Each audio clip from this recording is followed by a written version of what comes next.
Dun, dun, dun. Dun.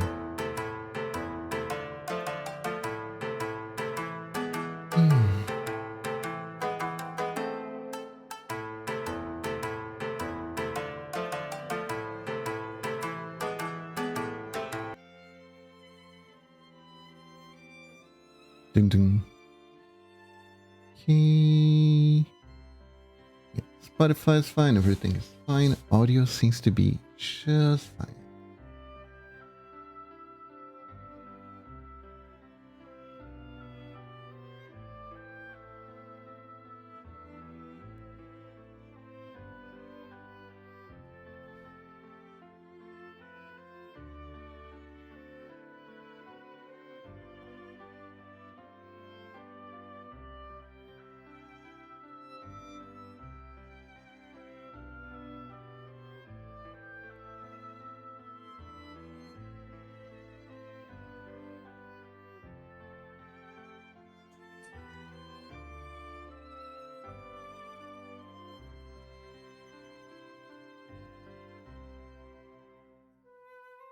Meanwhile,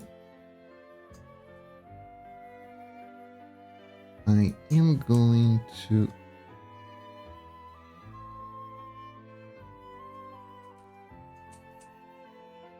set up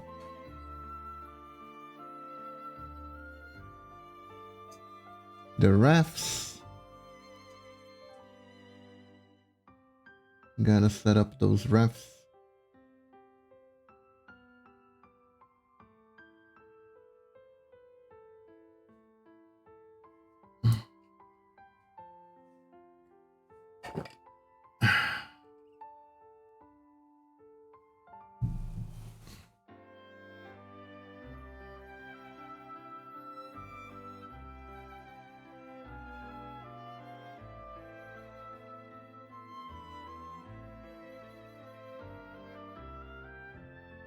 So we got one for the spaces right here.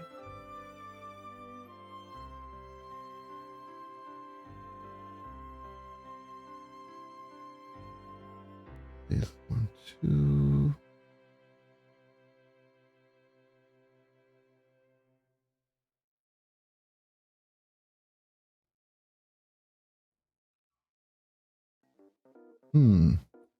I think my mom is back home.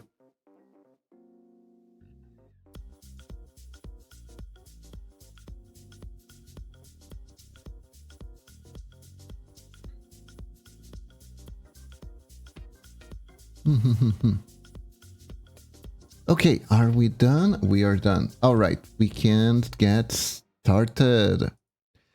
Hello everyone, how's everyone doing today? Today we continue with work.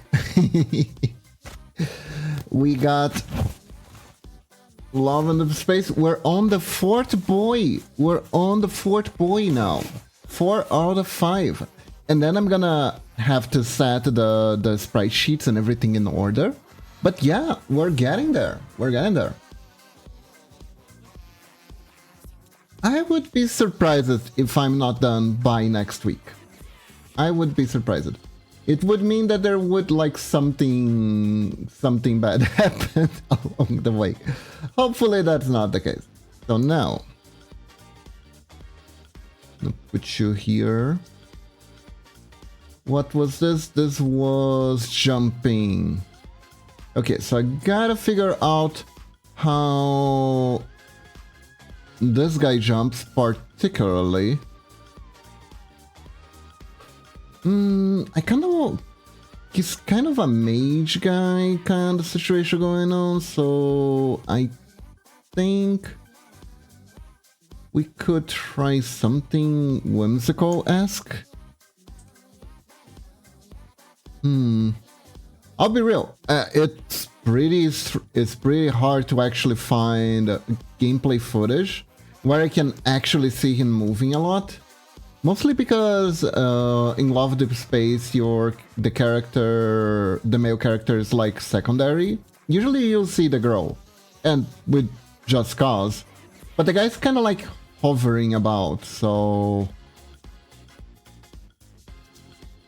hopefully we can make a cool jump animation for him. Cool jump pose.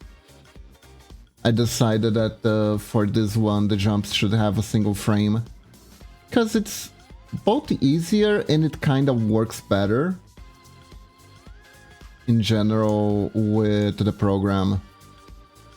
I keep trying multi-frames with jump, and sometimes it acts kind of funky. It acts kind of funky.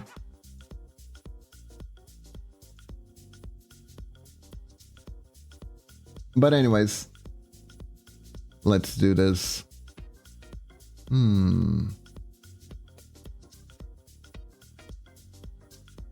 I think it would be cool if the jump felt a bit like he was flying.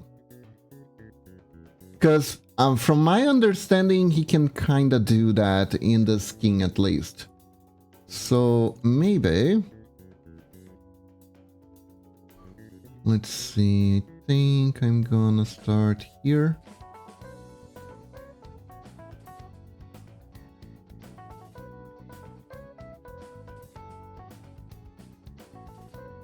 Gonna do something like this. We put a little bit more of the shoulder on side here. Right. And like this.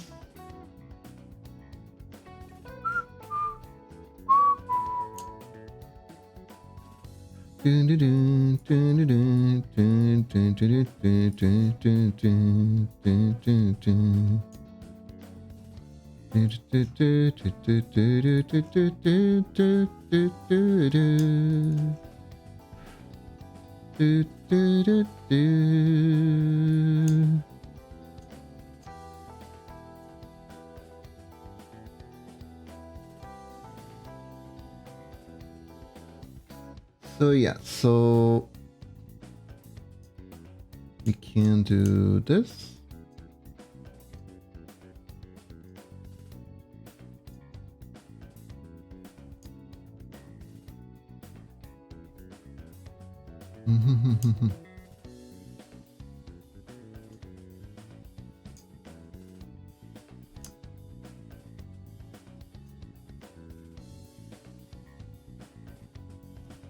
Gonna raise the arms essentially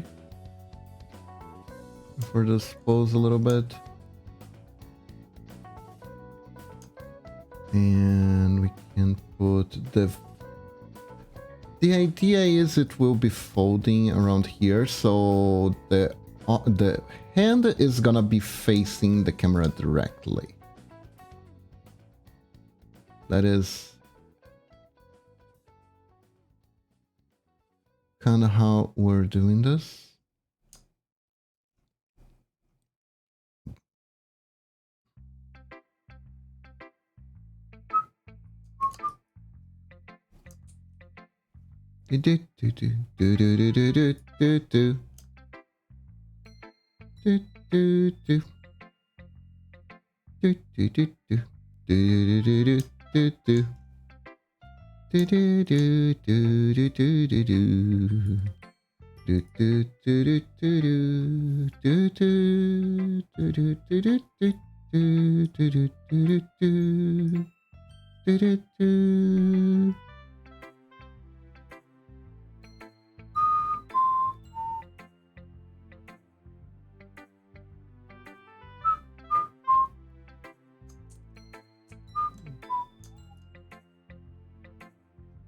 There we go.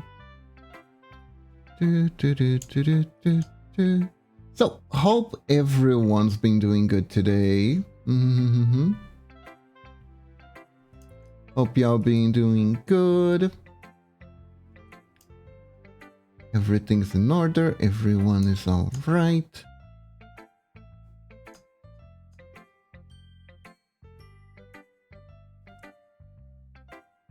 Hope y'all taking care of yourselves. That's very important.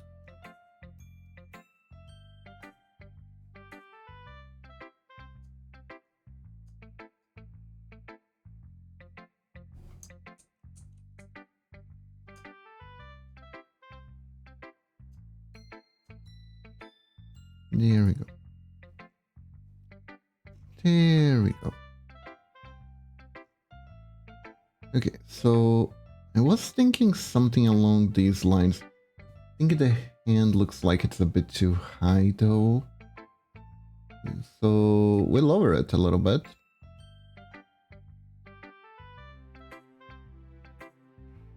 Yeah, I think this is fine.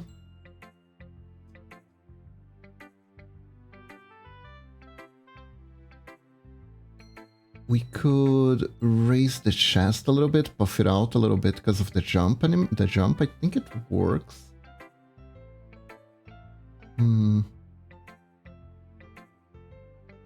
Kinda.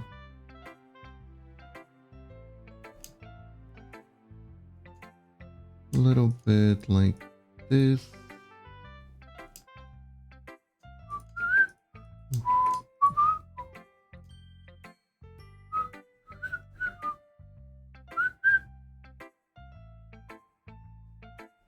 Yeah, I think this is good.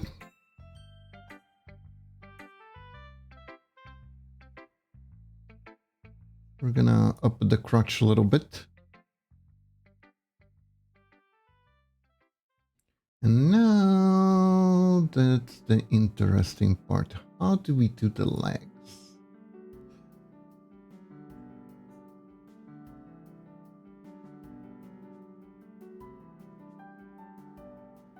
I've done nearly everyone with this leg folded. Maybe we just break the pattern and we fold this leg instead. That could be fun. Also, it works well with this. It works well with these things because they kind of get in the way. So we can show the leg folding better like this. Yeah, I like that idea. I like that idea a lot. Hold up. Gonna take the foot over here. Then we can probably even edit this a little bit, but I'm gonna draw. Put the foot a little bit on the back.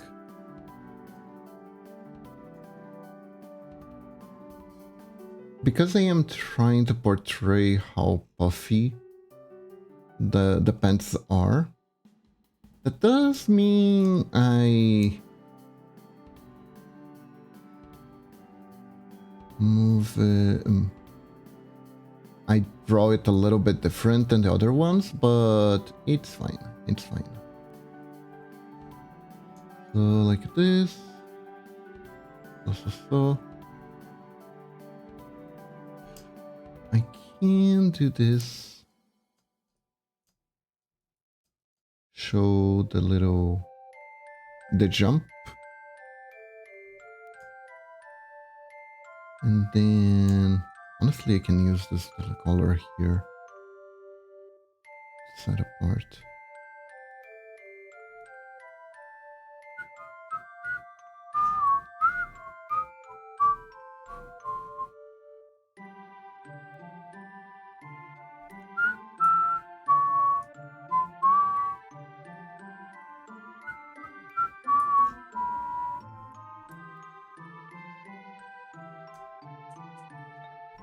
Should probably use the black color, works better usually with these.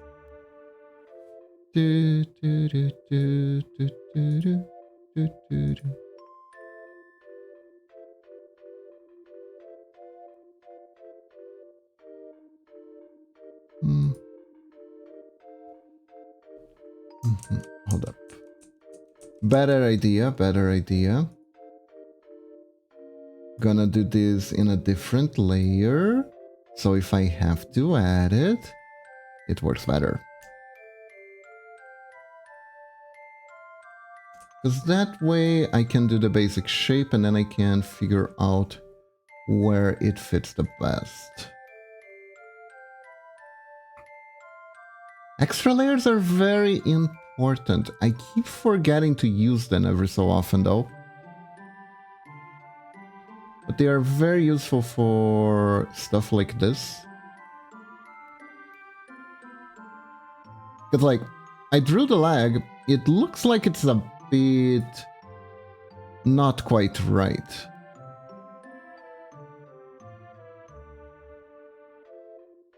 So we can raise it up a little bit. Maybe edit it over.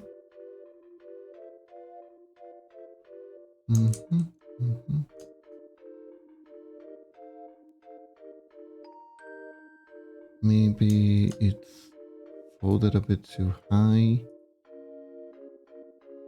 Into like this.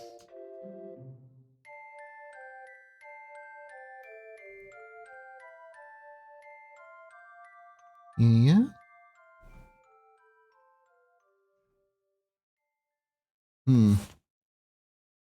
You know what? I am not doing enough. Yeah, a pose like this, I think, needs more drastic changes. There you go. Full up.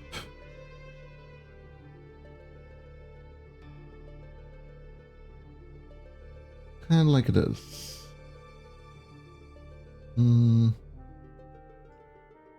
The leg feels a bit thin.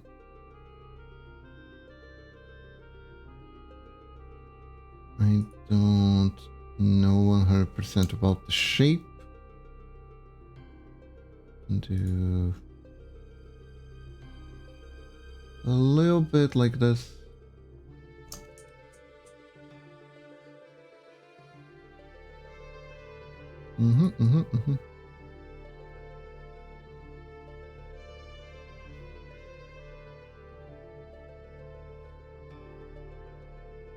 Maybe a little bit lower.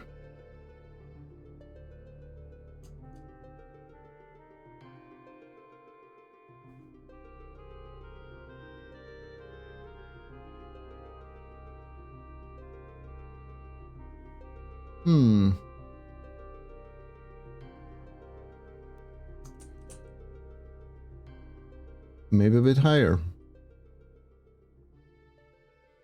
I feel like one of those people who are very indecisive about where they want to put their couch. They're like, maybe a little bit left. Nah, maybe a little bit to the right. Nah. To the side, maybe. Okay, so I think this isn't so bad.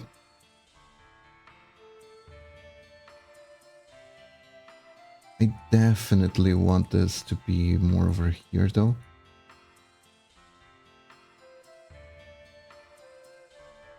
Yeah. Kind of like this. Okay.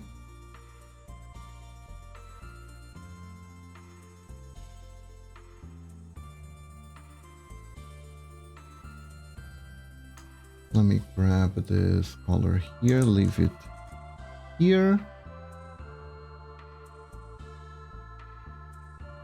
We merge down now, because I think this is fine. Hopefully I won't get proven wrong. But you know.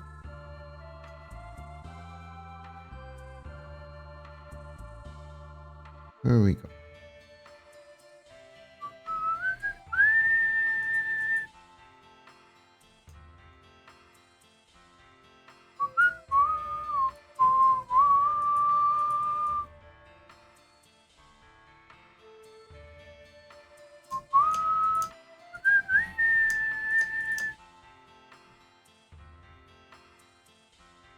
You know what I don't get? Labubus. Never really was much into like collectible cute stuff. They remind me a little bit. There's this brand. This brand's probably international. That has like the little monkey keychain in all their bags. Reminds me a little bit of that for some reason. It's like the first thing that's come to mind when I think of these Labubu shenanigans. It's really funny though that because it's a popular brand, there are cheap knockoffs of it. A lot of them here in Brazil. and people are calling the knockoffs Tribufu, which is really funny. Tribufu is basically an expression for ugly.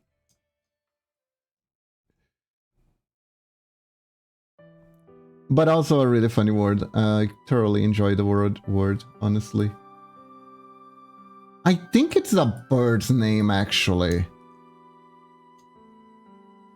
I know that there was another word for ugly that's actually a bird, and I saw the bird, and I gotta say, poor bird. The bird looked very cute, actually. I feel like it's a great injustice to the poor Jaburu. But it is a pretty ugly name, though. Ah, poor Burbo. The Burbo did not pick its name.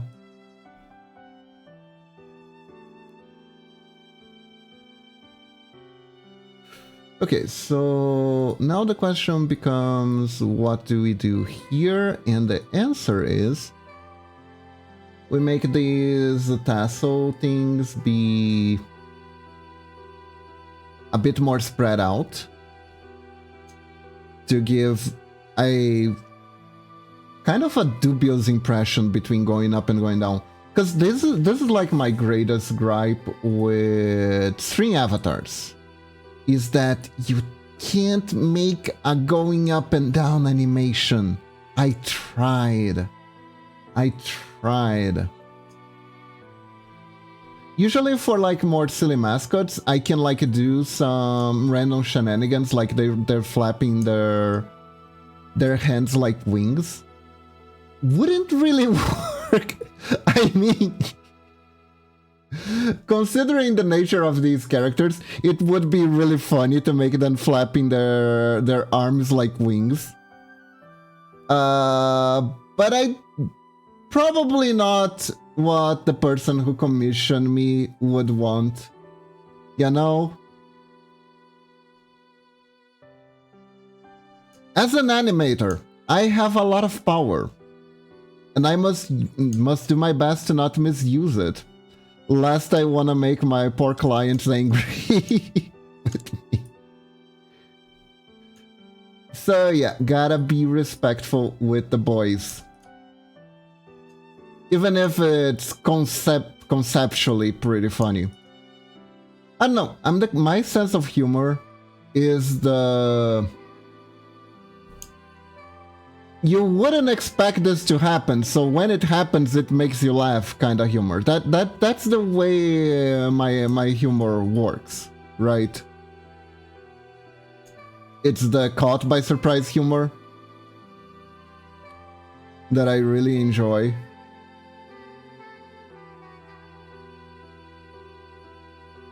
Plot twist humor too. I will admit that one copy pasta where the guy goes, oh, I am so happy, my sister is having a baby, I'm gonna be a dad.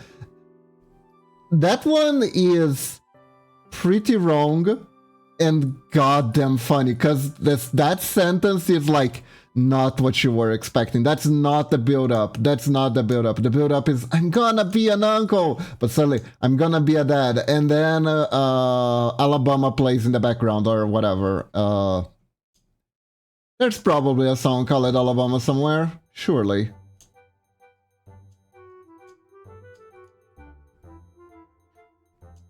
Gonna be like, country roads take me home to the place I belong, Alabama. Alabama, Alabama, Alabama.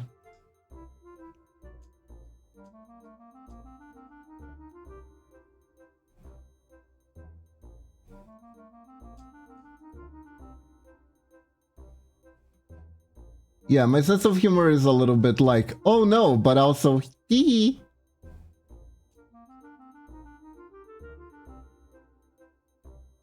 Which is why I got along pretty well with Momochi.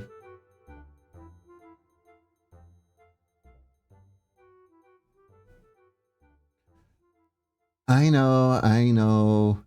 Y'all think of me as the more say-so one of both, but you gotta remember, I've been with her for over 10 years. If her sense of humor or her saying unhinged stuff bothered me, we wouldn't have been together that long, right?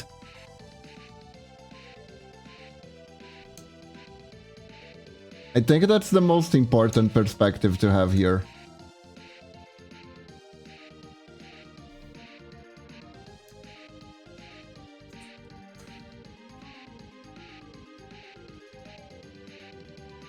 And if I just was like, oh, you shouldn't do that, you should be nice and kind and whatchamacallit, I would be a bore to her. Like, getting called out when you go too far is one thing, but if you're being with someone that 9 to 7 just keeps preaching random stuff to you, that is also not a good recipe for a healthy, long-lasting relationship, right?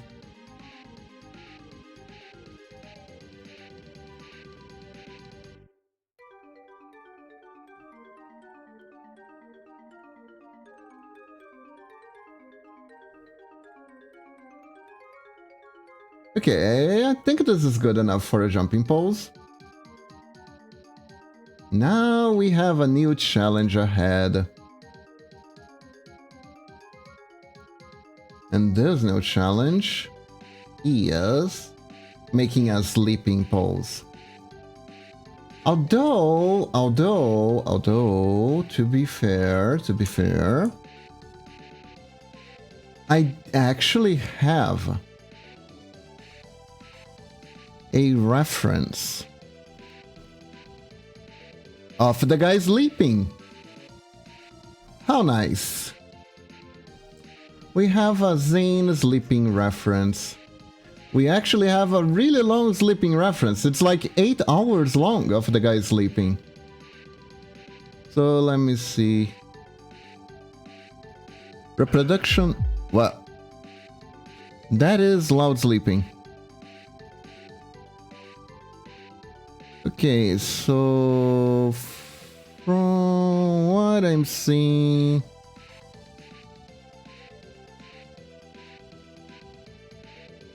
I can make him sleeping sideways. Oh, that could be good. That could be good. Can make him sleeping sideways. Kinda wish I could get like a bird's eye view of him sleeping instead of like this really close sleeping.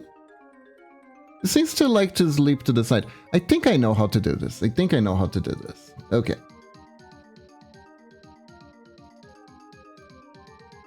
So first things first, let's take the head.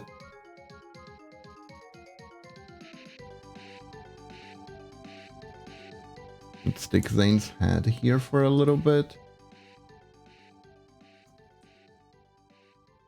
Can rotate it to the side.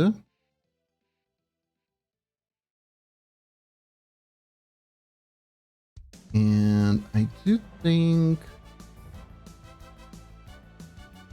Obviously he can't be like this 100%. Because people don't really sleep like this. They usually sleep with their heads slightly tilted even when from the side. Because they're gonna be... At the very least, it's gonna be using his own arm as a rest. So it should be a little bit inclinated. One way to do this without straight up rotating is doing this. This is like a very simple trick to get the eyes and the head in the proper position. Doesn't work always, and obviously you need to adapt to.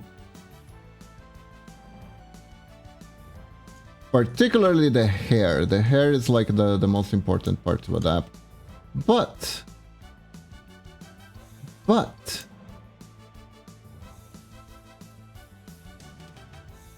it helps. If you want to do like a slight tilt to the side, we'll have to see if I need to tilt harder than this. If I need to tilt harder, I'll just boot up League of Legends and badunch.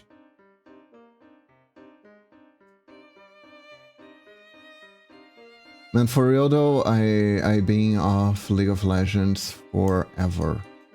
Forever.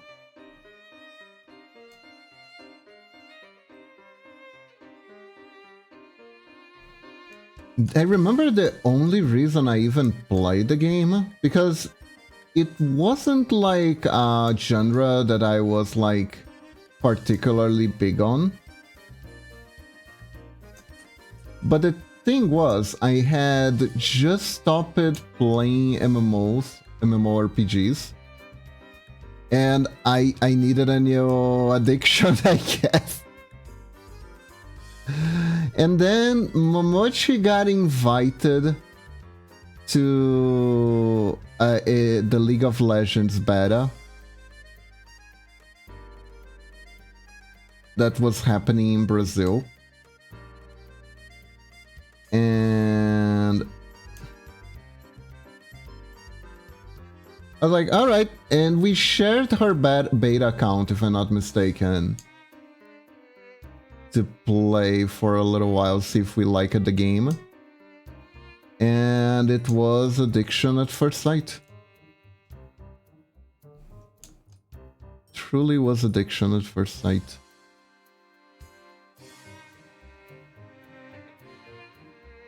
Okay, so I think this is fine. As for the body,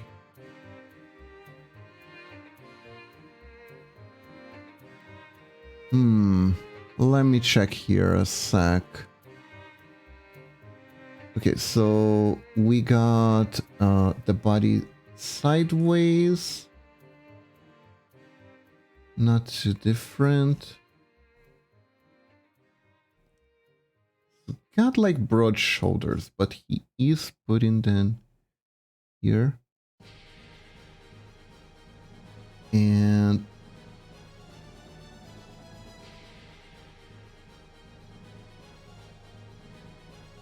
he is kinda... That's kinda the pose. That's kinda the pose. His arms are stretched here. So he is kinda like this.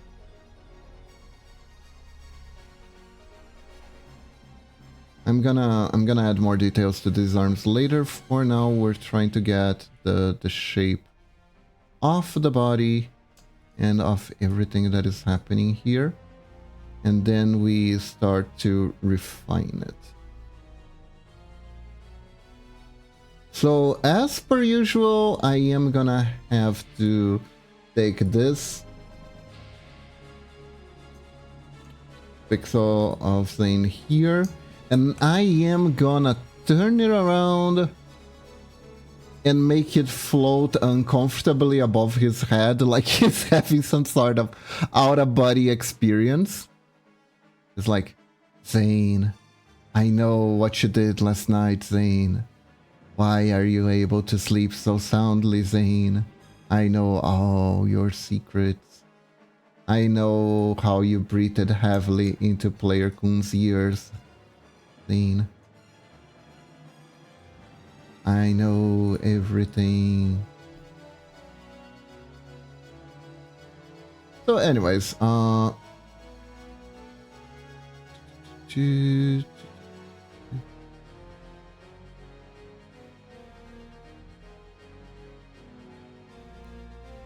and for the sleepies,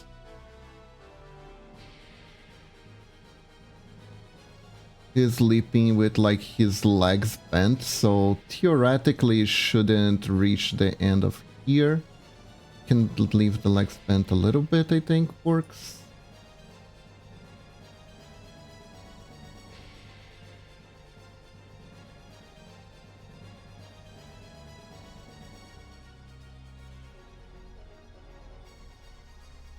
And I have no idea what his legs are doing in this particular pose. I think I can just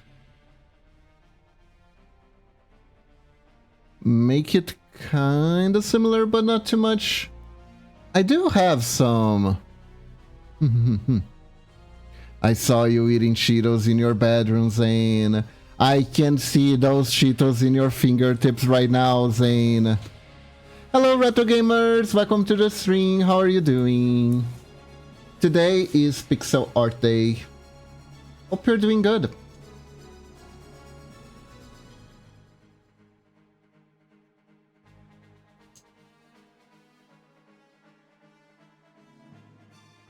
Just fine, just fine. Oh, that's good. That's good.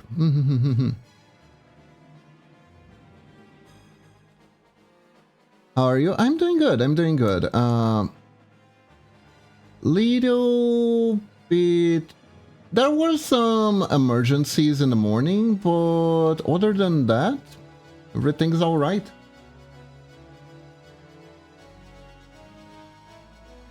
Nothing too worrisome. So yeah, here on the stream, usually I play. What I've been doing lately on the stream is I play video games on the weekend, and during the weekdays, whenever I have like a really big commission for pixel art and stuff like that, I use my weekdays to work on it. So I stream pixel art today and on Tuesdays and Thursdays. Yes, pixel art is on Tuesdays and Thursdays. So usually here is more chill. I work on it. I think about stuff to talk about. It will usually be anime or some random things I remember. Pixart's fun, never got used to it. It is fun, it is fun. Funnily enough, it is my main means of art. I add a little, but not sure. The thing with the clothes, right, is it's gonna hide a bunch of stuff. Do I want to go this slightly 3D route? I might want to actually go full 2D. Let me see.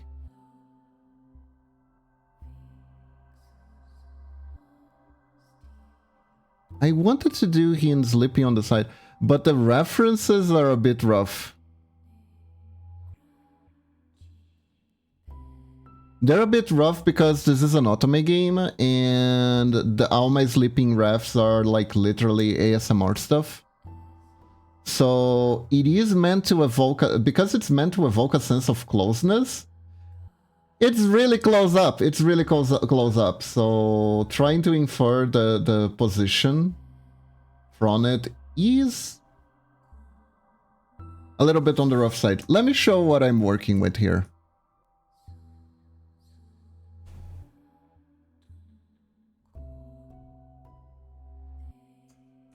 This is what we're working with, essentially.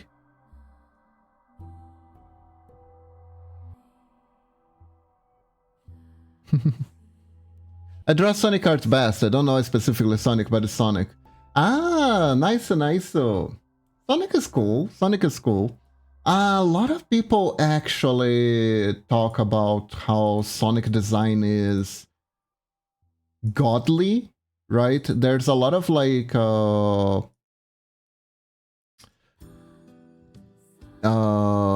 character design people that talk about how Sonic is an amazing design because it's like it has just enough complexity and just enough simplicity that it allows for a lot of variations while being easy to replicate.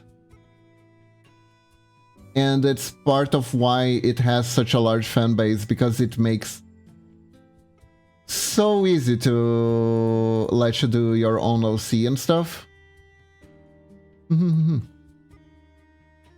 There's good details on it, yet it feels so hard. It is a good mishmash. It is a good mishmash. Like, if you want to draw Sonic poorly, it's easy to do.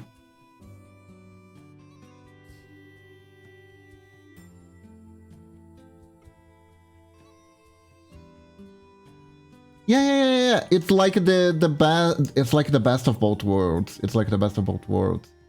Like designs like I don't know. Let's take Genshin Impact as an example. My wife tells me this a lot, that Genshin has a bit too much detail.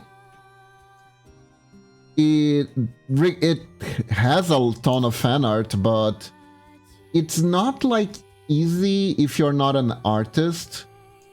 It's not easy to replicate because of the excess in details.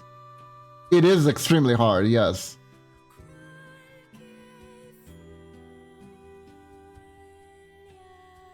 Exactly, that's exactly the point.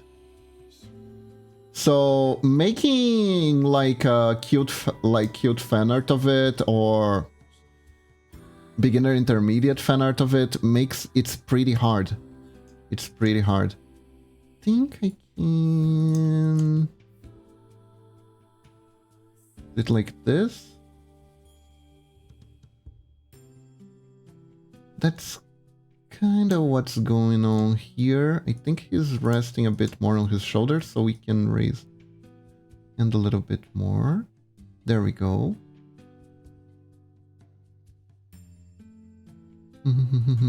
One mistake and then someone's bound to point it out, like, I'm sorry I missed the character skirt design.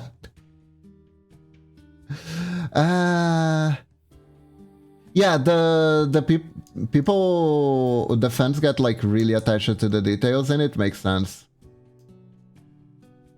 It makes sense.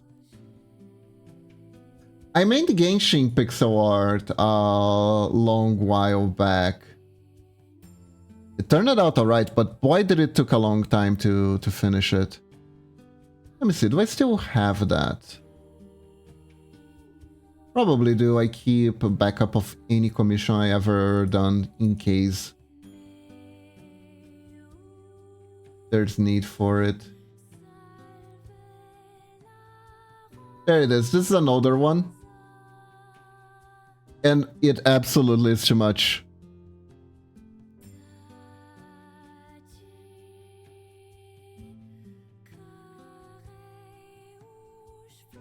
It does, it does.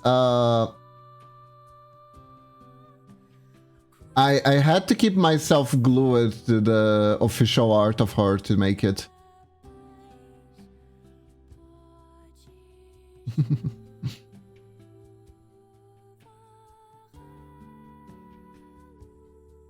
Oz, reveal thyself. Yeah, Oz is cool. Fischl is like my favorite. Fischl is my favorite. Absolutely. Barbaturret is an amazing gameplay mechanic, and she's kind of a dork. I love her.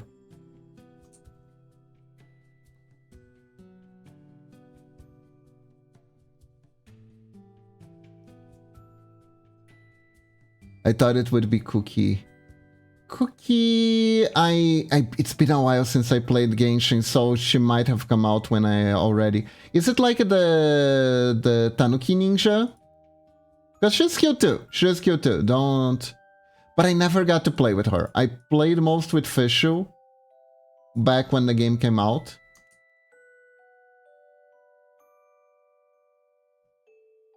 Sayu. Oh, who is Cookie? Hold up. Let me check that. Cookie Genshin. Ah, her. She's cool. She's very cool. Also Thunder type, of course. I am a day one player, yes. Yes, I was there on day one and I burned myself out of the game. And I burned myself out of the game entirely. I remember, cause like, I don't really play a lot of gachas. The main gacha that I play is Limbus Company, which is like, honestly, I'll be the first to admit it. It's like hipster gacha. Yeah, the gacha that I play is Limbus Company. You probably never heard of it. But it's genuinely a good game. By the way, it's genuinely a good game. It's genuinely a good game. I'm just stealing on Honkai Star Rail, to be honest. Just log into work while it's on auto and then log out. That is fair, that is fair, that is fair. I have issues keeping the grind in any gacha game is my main thing. So you gotta have like a hyper engaging story to keep me on the game. And you gotta be like the most light core grind possible, and that kinda is Limbus. That kinda is Limbus. Limbus, you can finish grinding in like, I don't know, 10 minutes for your dailies, something like that, sometimes even less. That's about all the daily grind it asks of you. There is a weekly thing that you have to do that can take a few hours, but you only have to do it once a week. And it's a roguelike dungeon, so it's actually really fun.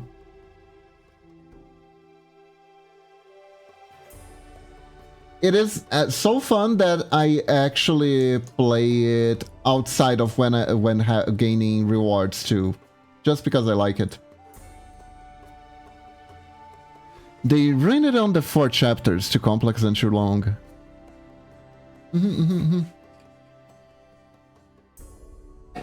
It's a very good game. Story is super edgy.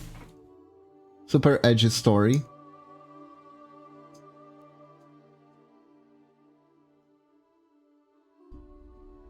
But in interesting ways. Everyone has their own taste. Indeed. Indeed.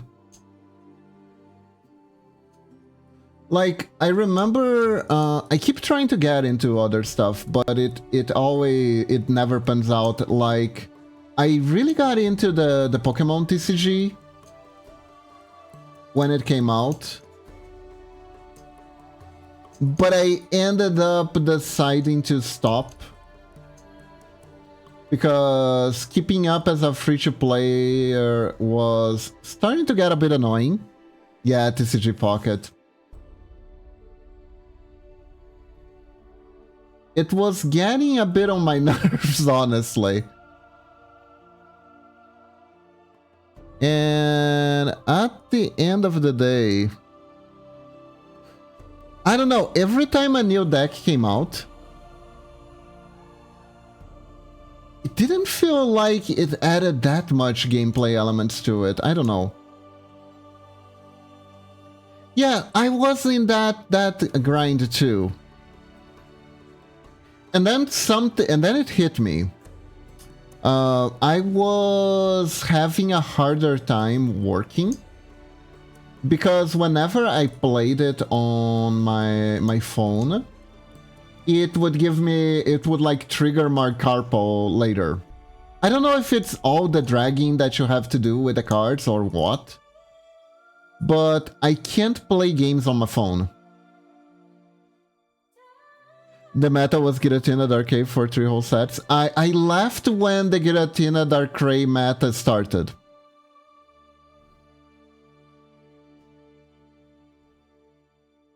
I think... I don't... No, Arceus came out around the same time as Giratina, right?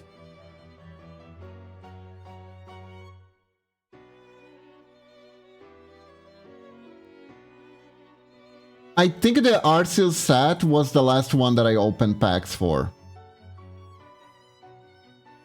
Arceus was after? Really? Wow, is the meta still... Is the meta still Giratina Darkrai? I feel like the answer is yes. I have a feeling.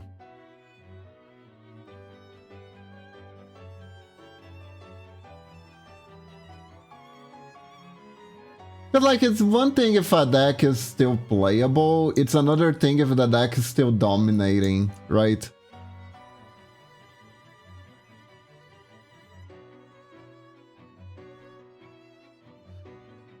Poison and Skarmory X. So that means Arceus is not dominating, because if Arceus was dominating, he would punish the Poison decks by existing.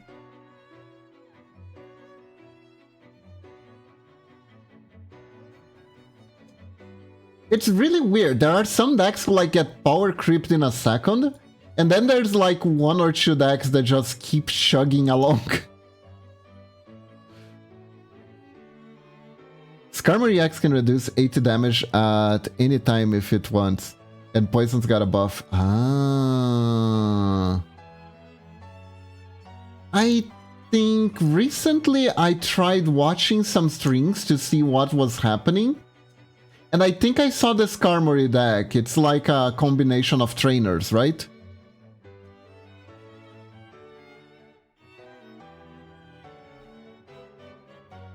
Ah, the bird. The bird. I know about the bird. The bird is the word. I know about the bird, but the bird is the word. I want a bird, bird, bird, and a bird is the word. Yeah, I am aware that the little birdie is being causing some issues in the game.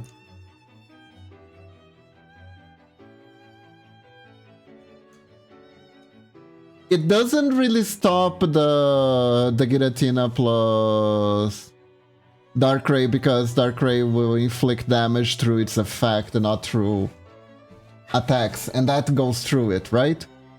Jasmine reduces 15, and Skarmory X reduces 20, and the two that reduces by 10, so it's a huge issue.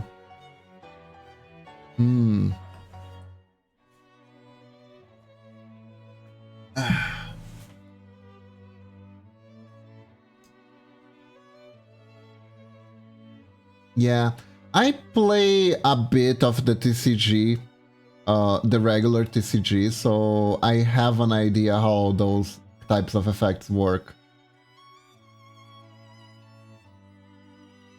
It's essentially a hate card. It's essentially a hate card.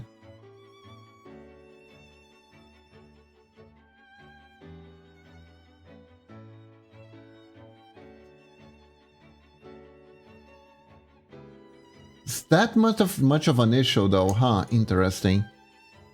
However, Oracle isn't made to attack and made to counter huge setups. With the amount of healing you get, 20 damage is nothing. EX Pokemons basically.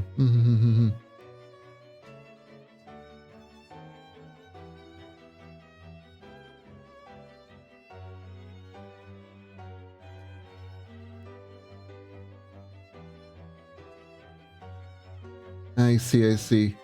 Are you still playing the game? Are you still having fun? That is like I think that's like the biggest question. Every card game is gonna have an absurd amount of problems. It's quite amazing. I should know, I played Yu-Gi-Oh! And oh boy, does Yu-Gi-Oh! Have issues. Oh. Did I?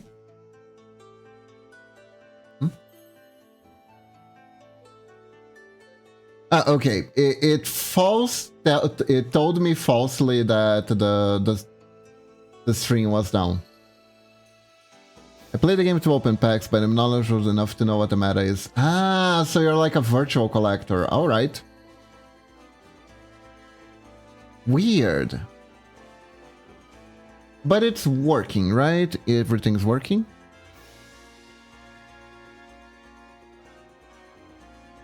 Okay. Well, alrighty then. That's good, that's good. Probably there was like a hiccup on the internet. Alright, so let's continue making Pretty Boy go sleep.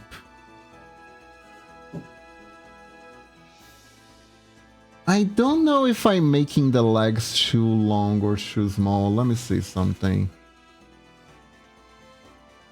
Okay, so regular crotch area. Of course the leg is bent, but the crotch area is still supposed to be around here. You're a pretty boy, how about I make you sleep? Eh?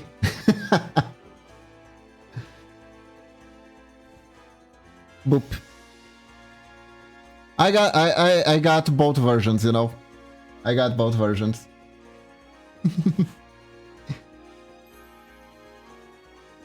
However, this version is the version that has the sitting pose, so I like this one better.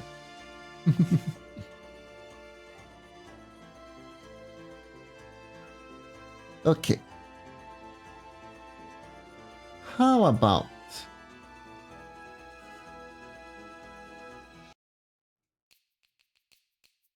Well, eh?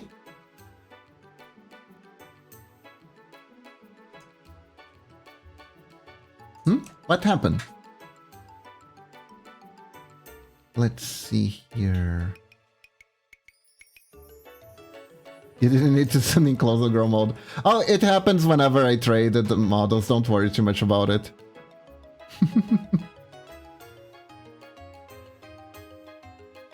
Sorry, it happens. I think... Ah, okay. Figured something out here. There we go.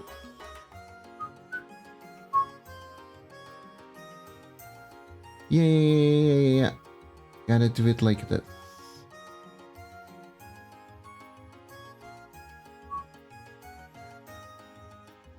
There we go.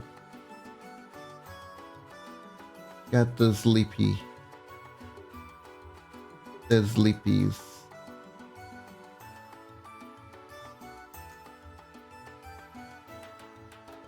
Ow! Sorry!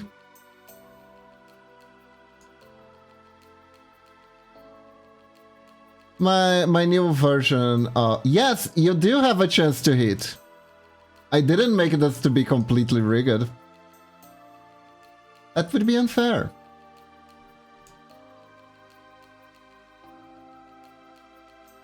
Hey Zor, welcome to the stream, how are you doing? Ow. Hi Mamachi, welcome to the stream. Everything doing good, I hope. Last time I missed it. Yeah. It's a random chance to hit because I'm a ninja, so I do have high evasion. So I figured I'd made it a thing in the channel. Instead of just hitting, you do have a chance to miss.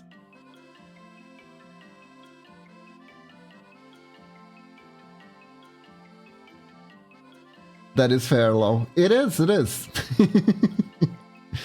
Being good playing Bijutry. Ooh. Bijutry is good. What you been playing, Azor? You know, I thought of like such a lame joke for D&D the other day. Because I was thinking, right? And follow me on this wonderful journey. The main difference between a wizard and a sorcerer, right? Playing as the Lich King? Oh, mods. Alright, gotta. Playing with mods or just like... I think there was a Dark Crusader thing. I have a mod that lets make any enemy kill Beam Underling. Ooh, that's cool, that's cool.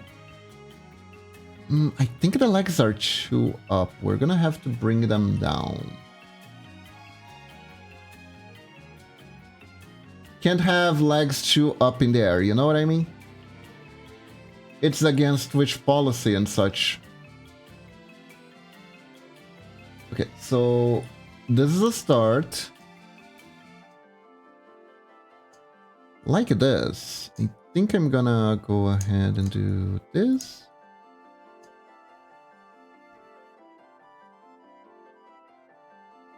Which don't like then feet, they don't.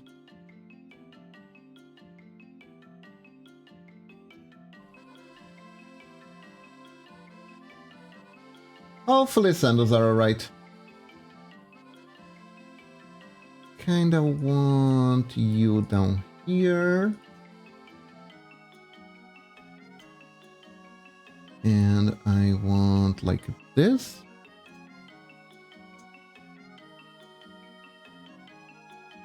Really, I say fit on Twitch every day. I mean, a lot of people risk the biscuit.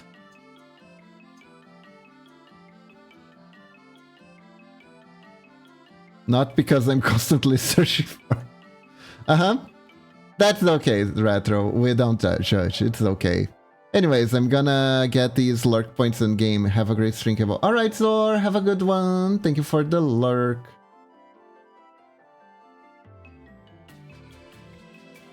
I really appreciate the support.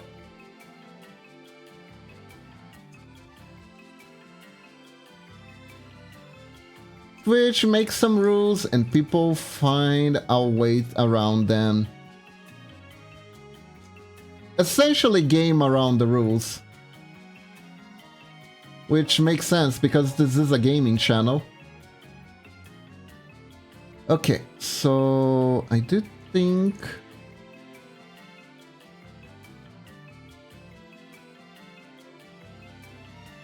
Also, I could tease you a little bit more and say that you said you don't constantly search for it, so you do search for it on occasion, but I'm not going to.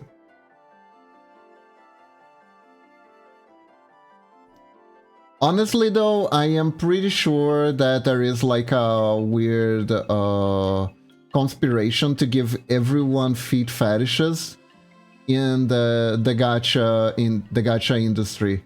Because, like, they just keep making these very feet-focused skins for different games.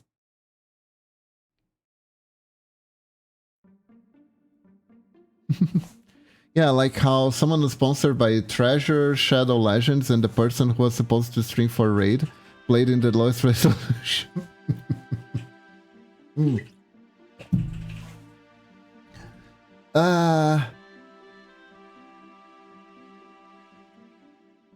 Okay, that is a bit mean to the company, even if they are kind of doucheholes. I don't remember which game. There was a content creator that got a sponsorship for an autoplay MMO, right? What was his name? Darkmane. He got a sponsorship for an MMO that was like autoplay MMO.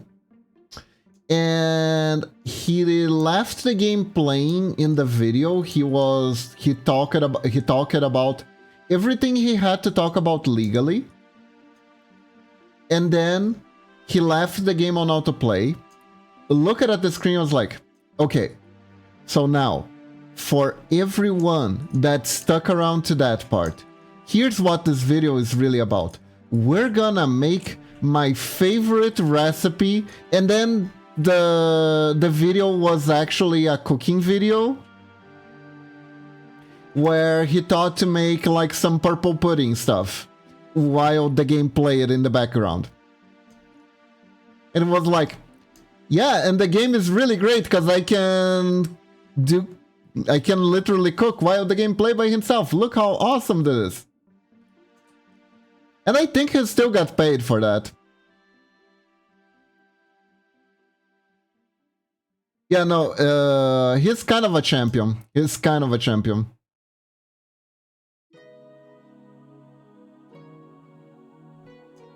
He did another wild thing, but he didn't get paid for that one because the developers weren't amused. He got like a sponsorship for a Naughty Game website, but he was thoroughly not into the the naughty website. He was totally not enthralled to the naughty game. So instead, what he did was he left the game on autoplay and started drawing Sonics.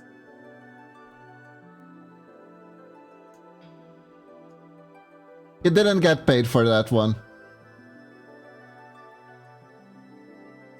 Apparently he was supposed to pretend to enjoy himself with the games. People are creative. I know. Man, there is no greater force of creativity than maliciously complying to something. This is why you absolutely must avoid to try to force people into doing things. This is absolutely why.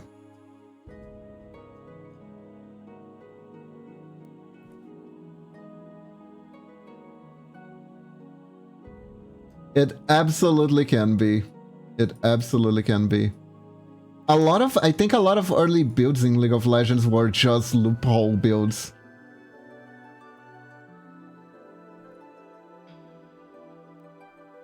I do miss, this is one thing that I do miss about the gaming of yore. Oh yeah, absolutely. Like, it was mostly about who got to the broken item first. I think there was 90% of the builds were about not playing the game. I think there was I think it was, you know, the guy that yells Demacia a lot. Big guy, kinda looks like he plays a human for the Alliance in World of Warcraft. Yeah, that guy.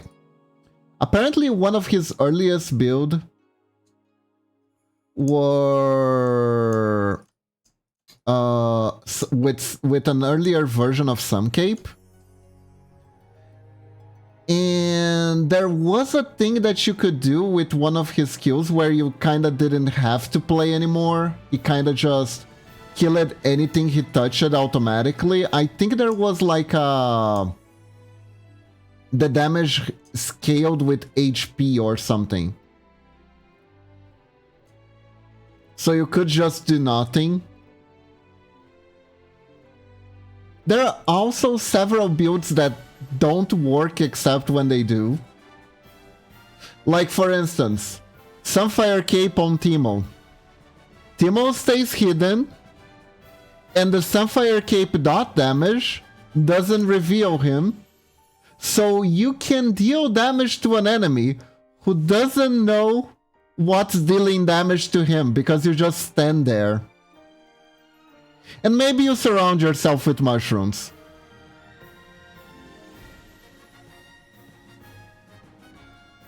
It's like the odds of it actually working are like really, really low, right?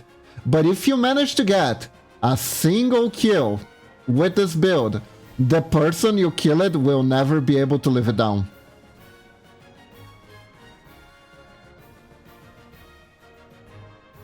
They will never forget that one game, they will never forget you.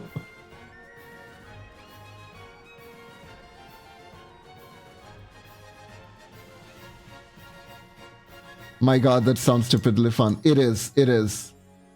Of course, I don't think you can do that nowadays. I don't think you can do that nowadays because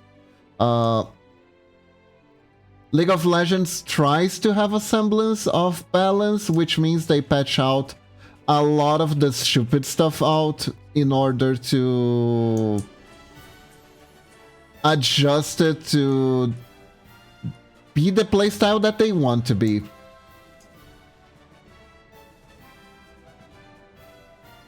But honestly, every patch was just about trying to figure out what was the dumbest way to play the game for me.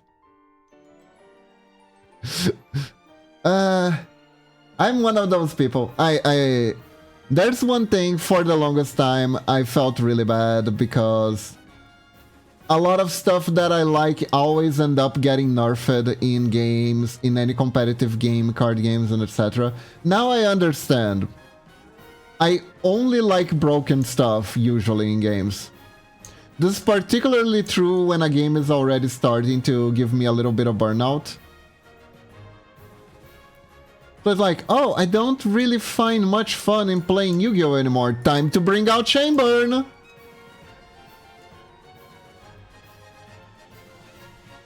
You know, that kind of stuff.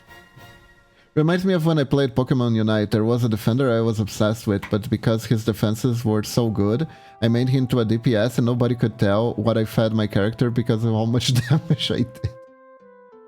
Ah, goddamn. Goddamn. You know what? That is a real issue that games have with balancing tanks. I remember I played a little bit of WoW. I played during Cataclysm. It was before the pandas got everywhere on everyone's businesses. And I had a friend who played Dark Knights. Dark Knights, Death Knights. And yeah, he played Blood that night, and it was like the Blood that night dealt too much damage in PvP. And Blood that night was the tank spec.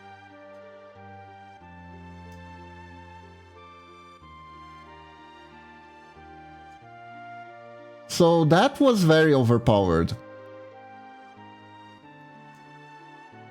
And it's like, the tank needs to survive, but at the same time, the tank has to have like some sort of counter, so they just don't out-survive everyone and they died.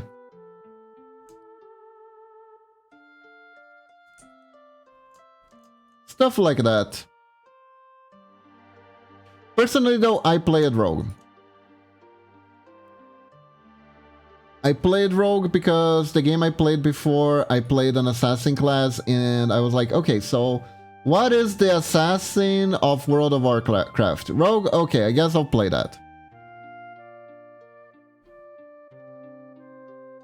And it was really funny because I quit a game where I used to play one of the most hated classes in the game and immediately hopped into another game and immediately picked the class that everyone hated for that game.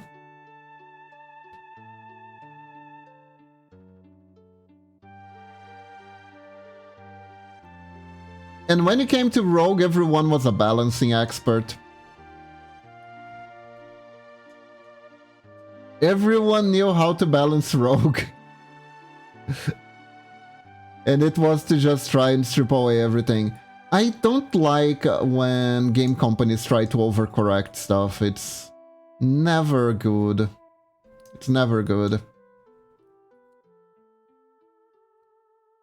There was a card game that I played that did that a lot. It was called Shadowverse. Recently, they announced the sequel, the Shadowverse, the Squeakle. And I think that game is going well. I don't know. It's hard with card games because all card games have like this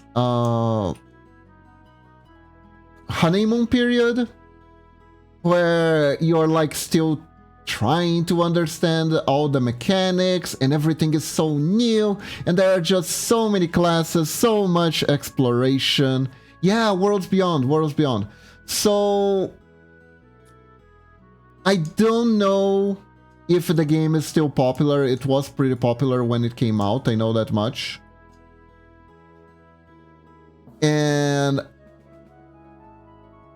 But from what I saw from the Beyonds, I saw a lot of what was already there in the original Shadowverse. It's kind of like a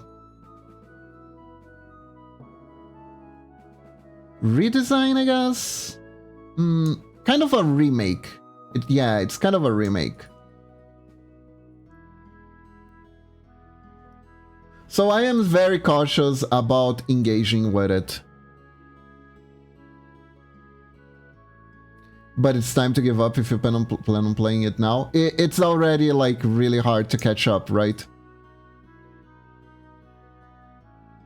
Heavy pay to win unless you play day one. Yeah. Yeah. Honestly, from my personal experience, it is only gonna get worse from here on out.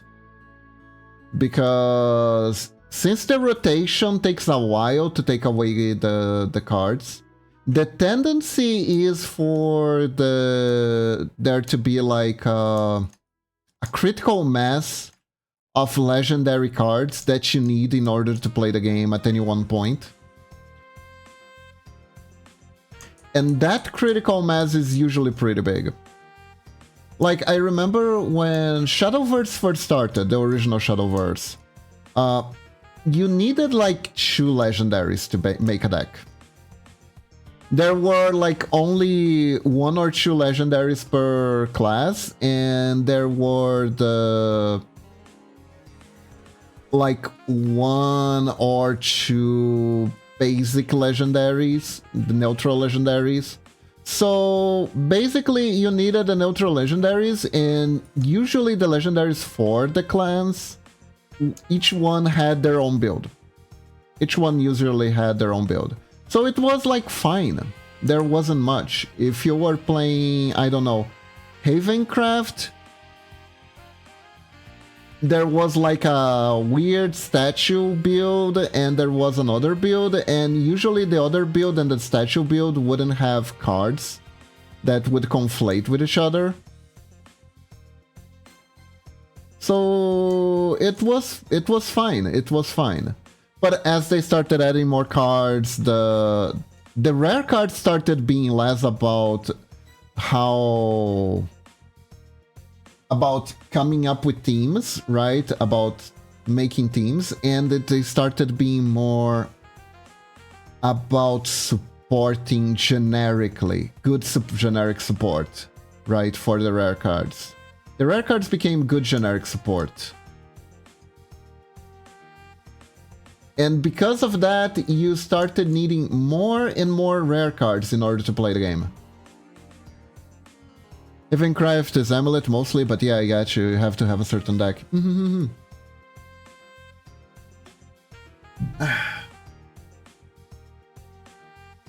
Still remains true today.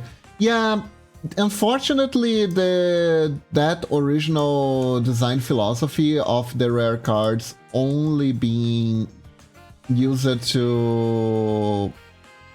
for certain decks, that went out the window pretty quickly, because if you want to optimize money, you make your rarest cards not the cards that define your deck, that define a deck, but rather the cards that make a deck function better.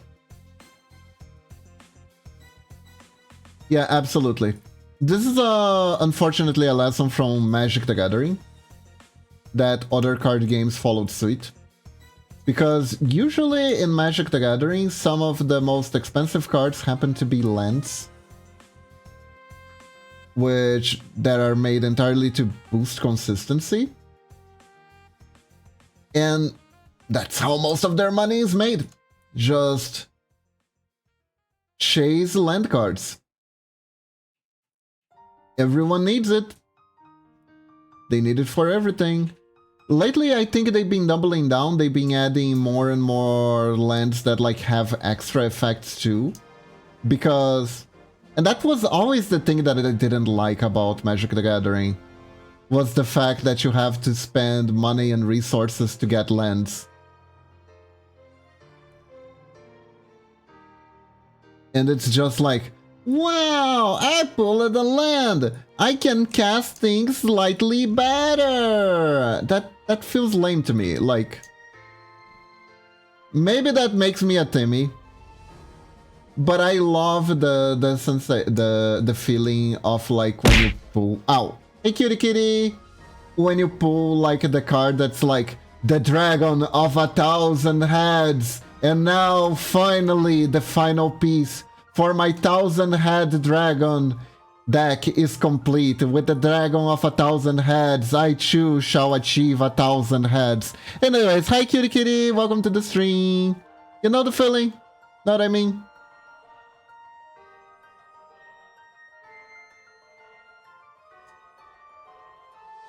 I think most people like to pull like big boss monsters that make your decks amazing, rather than pulling a consistency piece in boosters. Or even paying really for consistency boosts. I guess.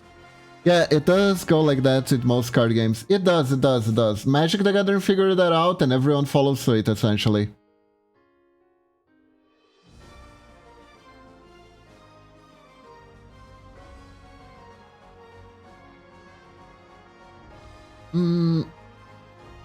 I think I can make this a little bit longer. Maybe like this? Hold up. I'm looking at this now. I think this can be longer. But yeah, hello Kitty Kitty, hope you're doing good. It is kind of inevitable, they need money and there's no other way. It's true, it's true. Yeah, that's why when I started playing the Pokemon TCG, I was like, okay, I am gonna play this with the thought in mind that I'm gonna stop playing this. There's gonna be a honeymoon period, it's gonna be great, I'm gonna get my card game fixed, then I'm out. And then I was out.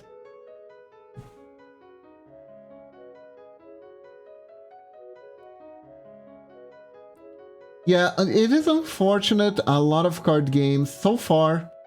There are card games that have tried mechanics that are more customer friendly.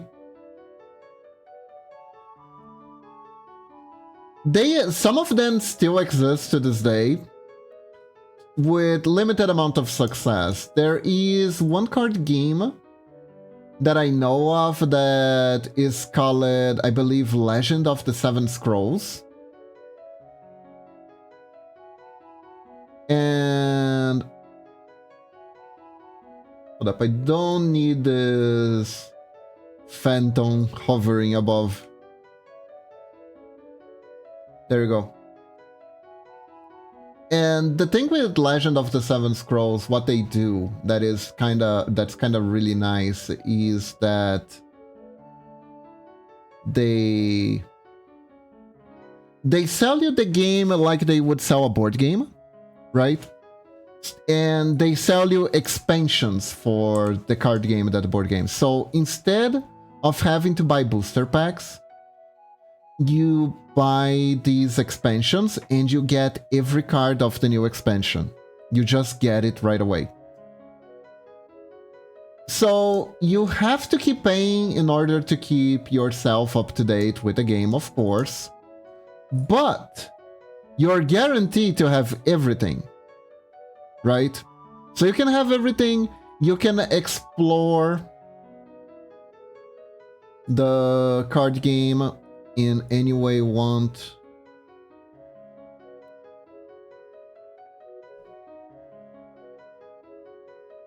You're free. You're free to do as you please, essentially. Hold up, there's still one thing that I'm a little bit... But, you know, there's tournaments even, but I bet you never heard of it. It is a really nice way to do it. And also, I bet most of you haven't heard of that this card game exists. Because, unfortunately, opening packs builds a lot of hype. But it's a super nice way to do it. It's a super nice way to do it. It's a super good guy way to do it.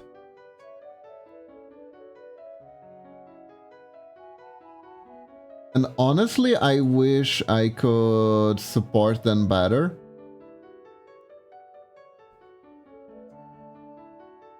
But yeah, it doesn't like make you popular. It doesn't make you popular.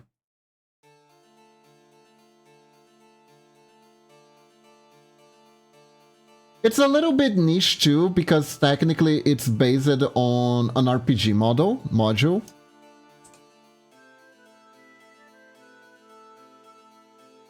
It is an RPG that's like it's fantasy Japan. It's like a fantasy Japan where there's a lot of fighting onis, but there is also a lot of card disputes where you're constantly getting backstabbing and being backstabbed and accusing others of having no honor while using your own underhanded methods to gain evidence of their lack of honors. It's quite a thing.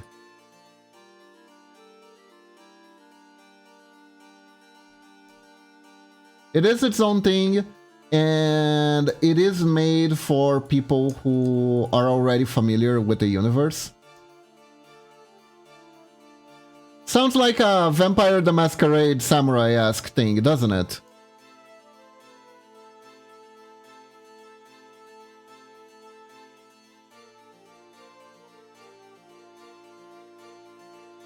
Yeah, in fact, in the card game, you can win. You can make a deck that attacks your opponent's honor.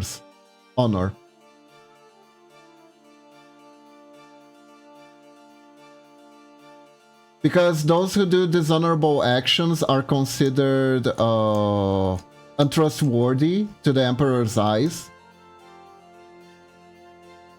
Emperor / Shogun, I'm not entirely sure now. So it has some... It is interesting. It is interesting.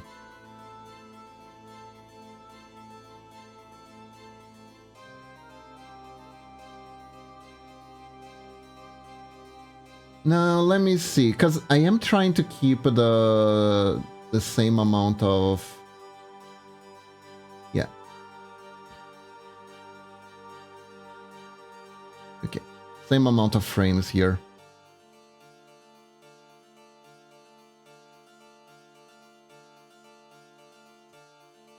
One, two, three.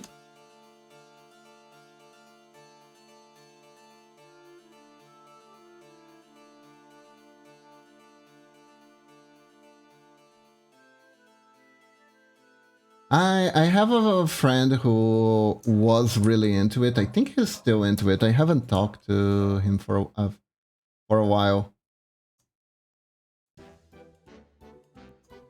But he really loved this franchise.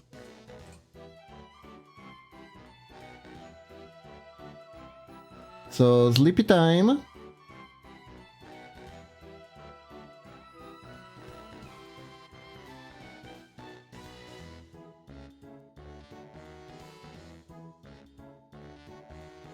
You know, for fun, I could add some slight twitches to the leg.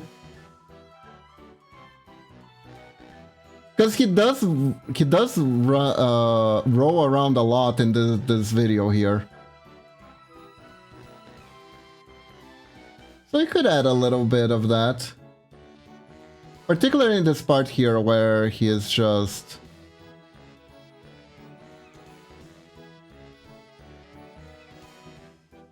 with his chest puffed out. You're gonna do just that.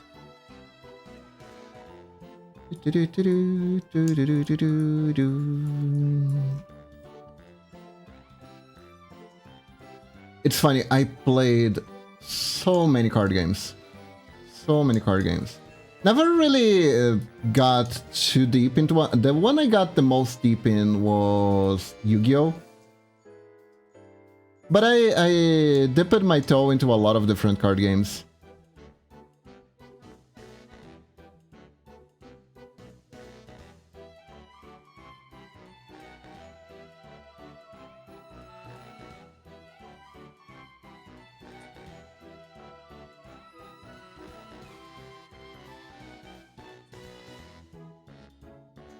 I even play like this really weird Dragon Ball one.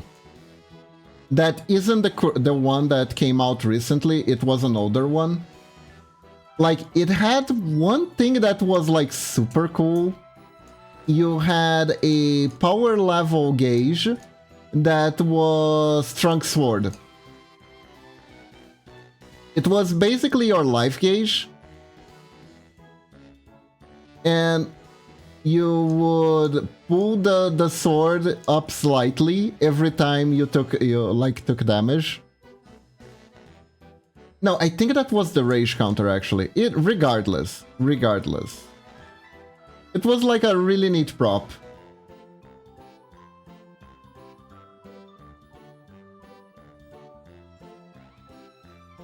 Huh, interesting. Let me see.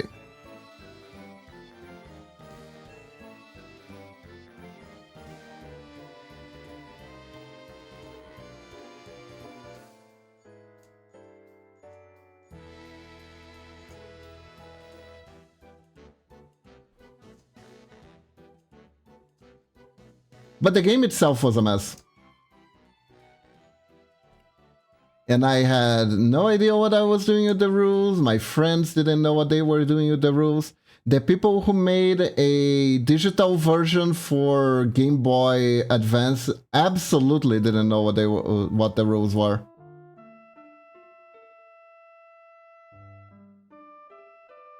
Okay, we're kind of getting a kick here.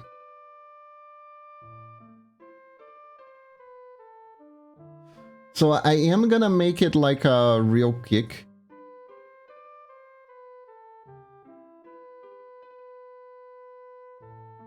And like this.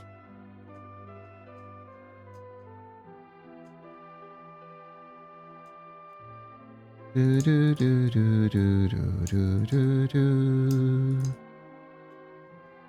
Do do do do do.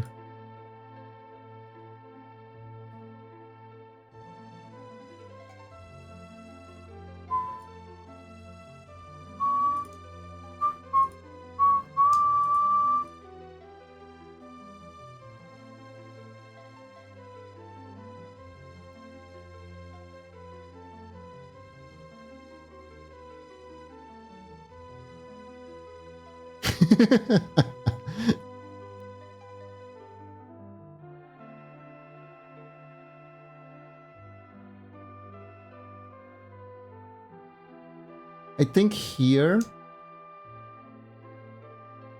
we can pull this up.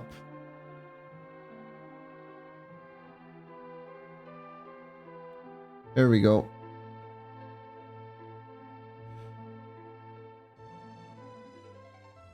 There we go.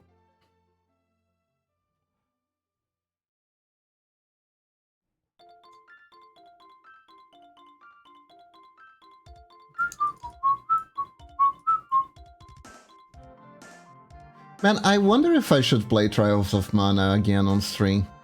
But this time I played the pixel art version.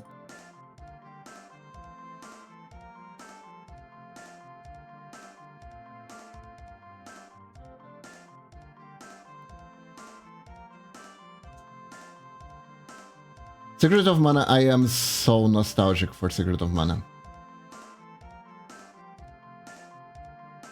Is it like a great masterpiece story? Not really.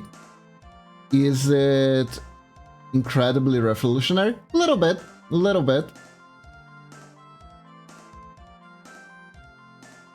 The most notable thing one of the most notable things it has going for it is the ring menu, which is pretty awesome. It's a pretty awesome menu.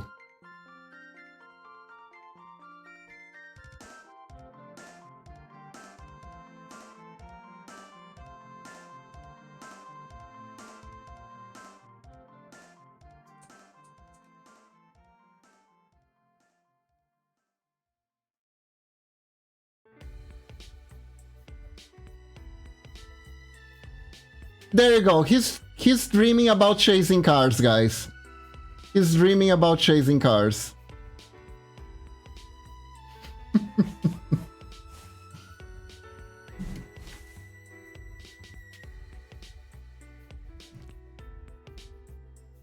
I'm gonna send this to my client later. I hope she likes it. Okay, so now we continue. Now we need the attack. The attack is actually... I actually have good reference for that. I did watch a gameplay video where I saw the attack animations.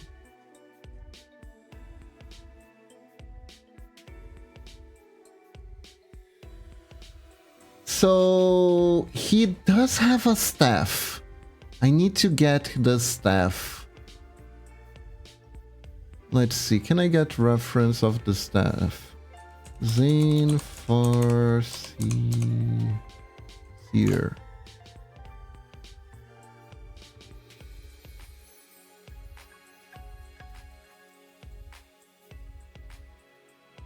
It's like a diamond staff sort of situation. Let's see. Come on, Zane. Zane, whip out your rod. I need to see your rod, Zane. Why aren't you whipping out your rod, Zane? Goddamn, Zane. Why are you standing on top of me?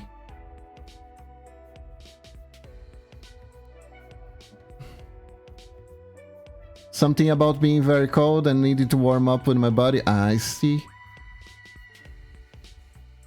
Gameplay.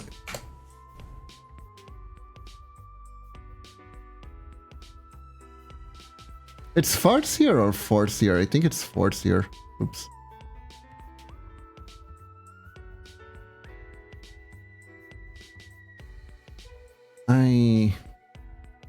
Maybe some stills will have the stuff better. Zane. Forseer. Yeah, it's Forseer, not Farseer. I thought he could see far into the future. But that's not what that's supposed to mean. Okay. We have a staff reference. Right here. There we go. Okay, now I'm back to actively viewing. Welcome back, cutie kitty! We were looking for this man's staff. Kinda complicated, but we'll see what we can do. I am gonna put him holding the staff on this hand, and he's gonna attack with this hand. That should work.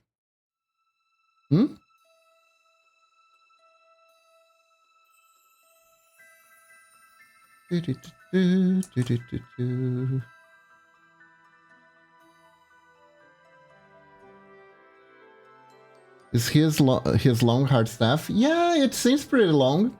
It seems pretty long. It seems to be made of hard material.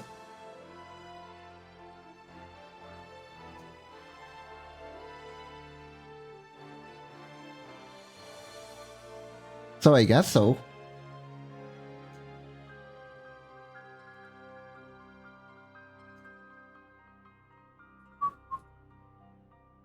Apparently, I think his ice power is like ice-based powers. I know he shoots crystals. I'm gonna assume they're diamond crystals. Anyways, they did start Cliva test from the start, and wow, that anime is good. I told you. I told you. Every time it ends, it's like, god damn it, I'm gonna have to wait more for this. It is such a good anime.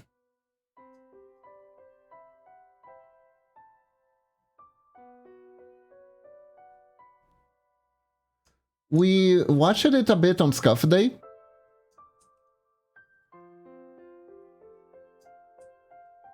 Everyone approved. I am glad.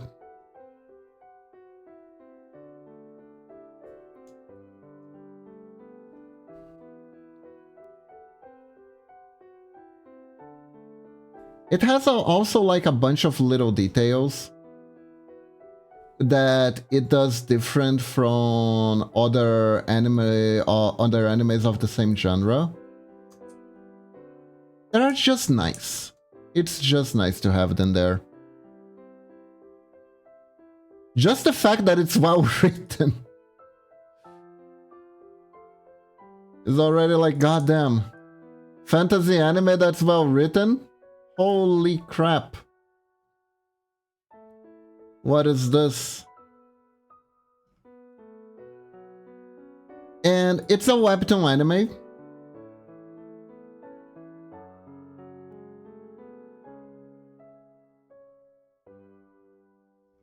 And yeah, like webtoon anime has been hitting well. I have yet to see a bad webtoon anime. Like One Punch Man came from a webtoon and Solo Leveling came from a webtoon. Although Solo Leveling is more like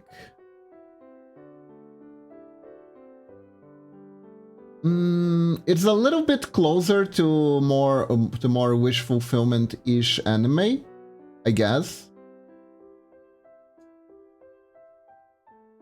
But like, as far as anime in that genre goes, it's one of the best.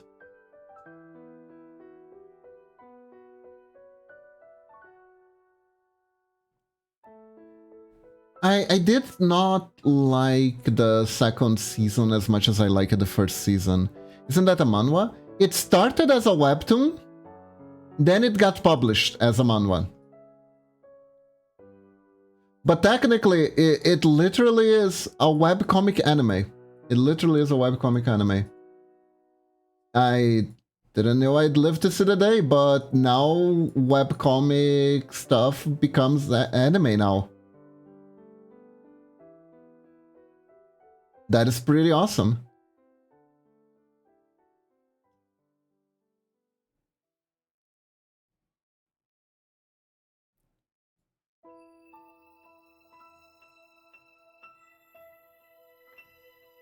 Man, I used to read so much webcomics growing up. The internet used to be more free, but it was also kind of boring. We didn't have social media to go argue with each other.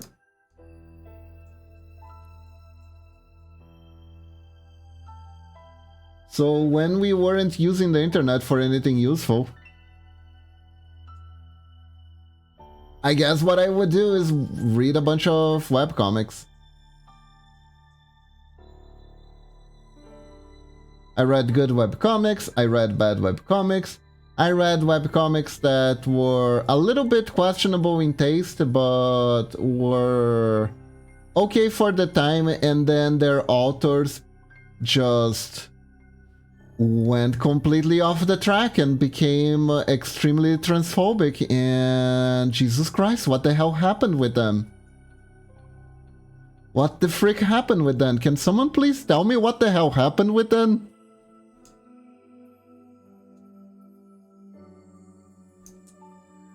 I'm gonna assume they stayed online too long and went insane.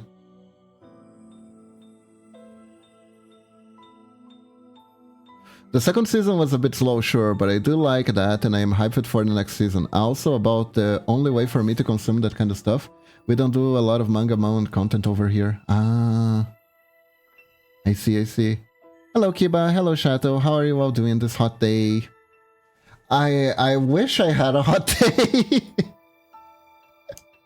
I am freezing. And man, I did not see that this one coming. Although I should have seen it coming. I am a tall boy. My RL body is rather tall. And I found a pair of pants that is super, super comfortable, super warm, delicious to use around the house. Unfortunately, because I am a tall boy, when I sit down, my ankles get uncovered.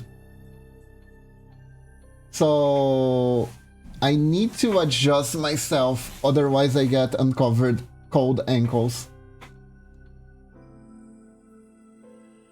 And you know, exposing your ankles is super lewd. I'm gonna get banned off Twitch for that.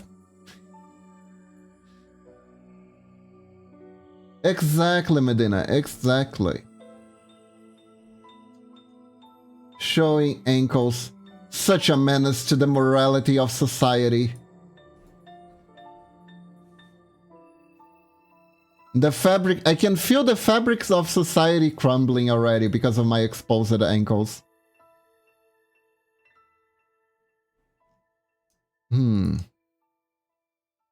Meanwhile, I am doing a commission for a game where a boy heavy breathes on your ears for like 8 hours straight. You can actually buy sleep aid in the gachas of this game. It's interesting.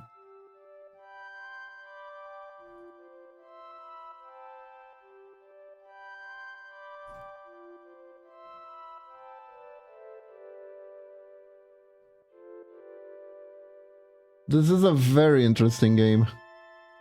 The art looks amazing. Keep a lovely work on the pixel magician. Ah, thank you, Medina.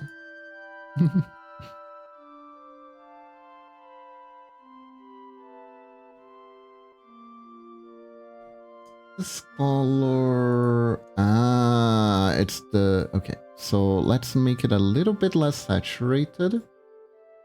So it works better with the pixel art. This is kind of a thing though. Saturated colors can sometimes break good art. Pixel art in particular, I feel. I quickly hopping in this week is so busy. It's okay, Medina. Thank you for dropping by. I don't know if you're already leaving. You just said you were hopping quickly. Doesn't mean you're already leaving, right?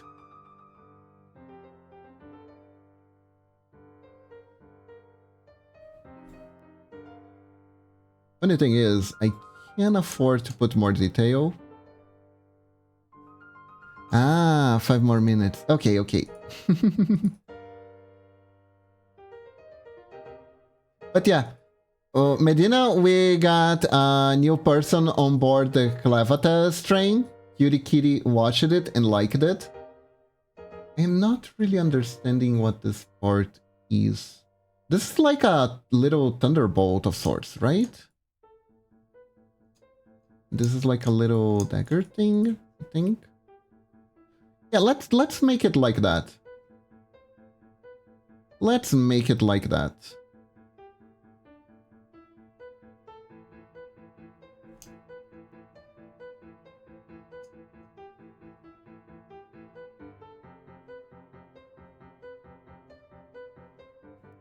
There we go.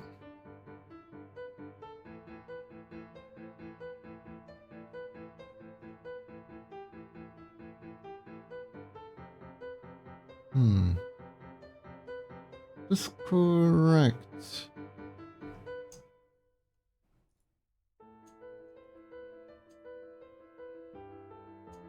No. This is correct. Yeah, there we go. There we go. That makes more sense. Here, I can close this area off. Then we add this area here. There we go.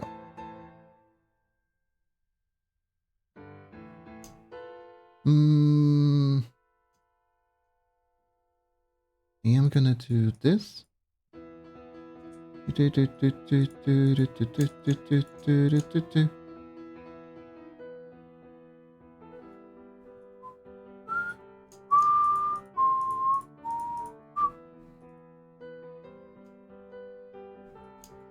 Theoretically, the lighting is mine and I can put it whatever I want. I think I'm gonna put the shine here. Yeah, like this.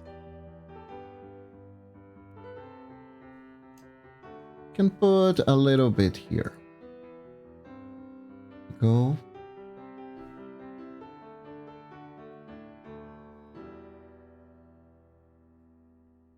And this is a different color. This is more this color. Did this. The character is a good boy. My good boy there is going off.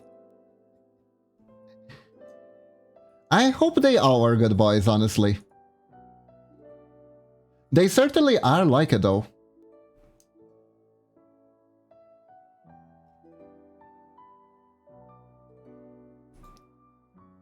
So they're like good boys, but also kind of spicy, from my understanding of the lore. I don't know if you watch the... If you watch Trash Taste Medina, I believe there was an episode on this game.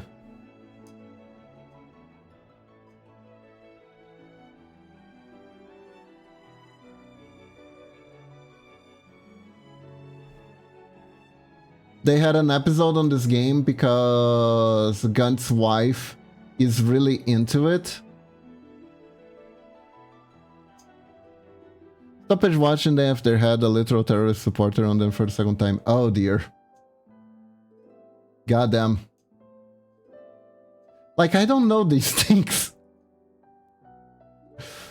Goddamn. I don't know people on the internet.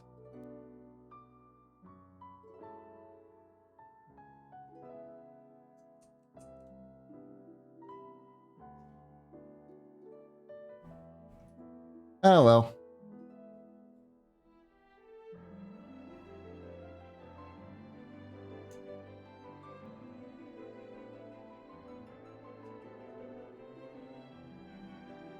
Yep, everyone should listen and watch whatever show they like, so I'll do you, but for me it's a big no-no. That is fair, that is fair.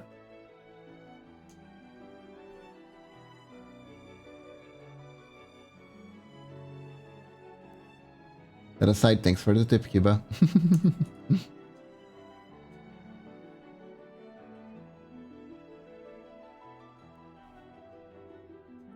There we go. You're welcome, Medina. Just be careful. I hear the people who play this game end up spending a lot on it, so beware.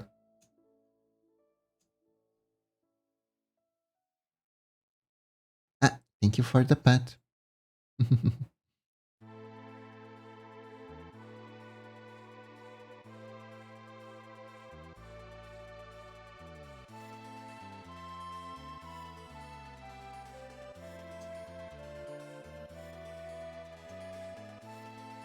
Oh, no worries. Right now I don't have time IRL because when I have time, it's Limbus time. Limbus is a good game to have, I think. I feel like as far as gachas goes, it's way on the lighter side of demanding your time, you know? For me personally. Very fair, very free to play MMO. It is, it is, it is. Like, there are... Whenever a new gacha comes out, usually they are very free-to-play friendly, but the older they get, the meaner they get too. But in Limbus's case, that didn't seem to have happened at all.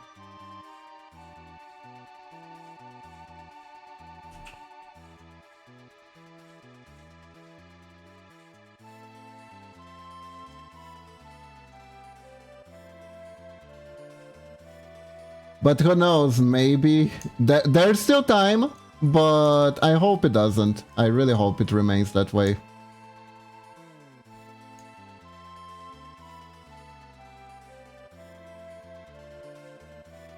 Okay, I think we got the Tingus correctly.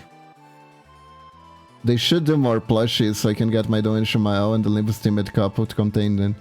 There's a Limbus Teammate Cup? Oh, that's nice. Cuphead cuties. Just a couple of cup cuties. Not yet, we need them. That is fair. That is fair. How are you gonna drink your coffee without a Limbus mug, right?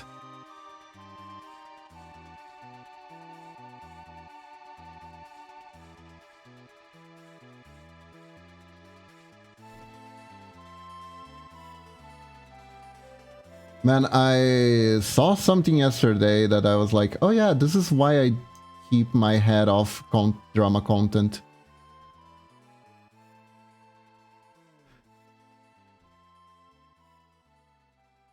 Not even gonna mention much, but suffice to say, it's a very you know when you just hear about people fighting over something and you're like you're listening in on their fighting and you're still not sure what they're fighting about. You're still not entirely sure what is happening just because of how weird it is.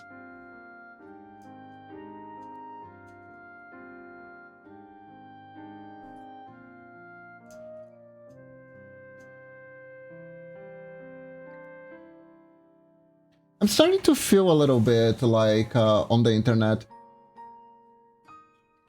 we're getting a bit too paranoid over... Yeah, and the time you need to find out is immense and a waste. Yeah, at the end of the day, the only thing you really need to find out is if everyone is okay, if it's like something serious or not, and that's about it. But there are some real head scratchers. And that was one of them.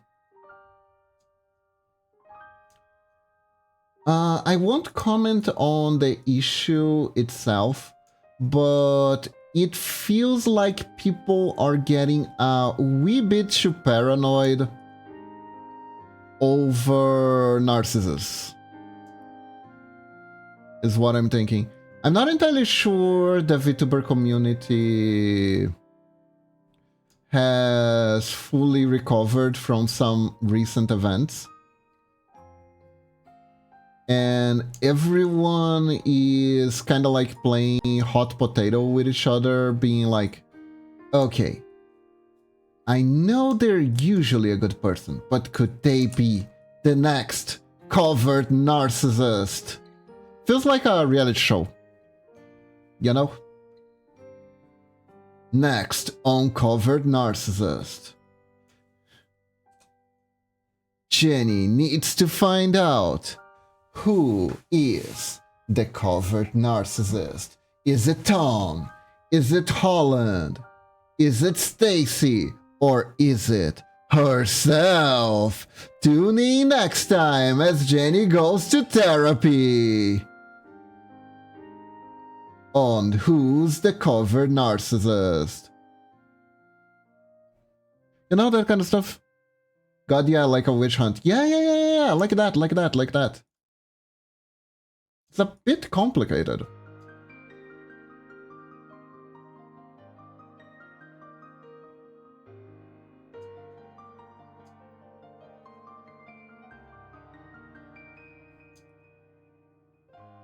From what I know about being actually being a narcissist, it's kind of it's like a really weird situation.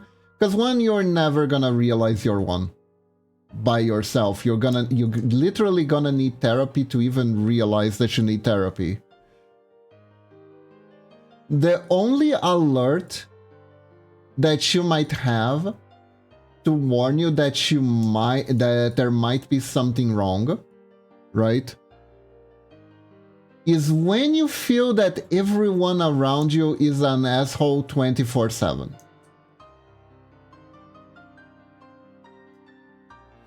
What I also hate is that, you know, internally can't be discussed publicly, but some people, so either way, and others are not allowed to respond. Yeah.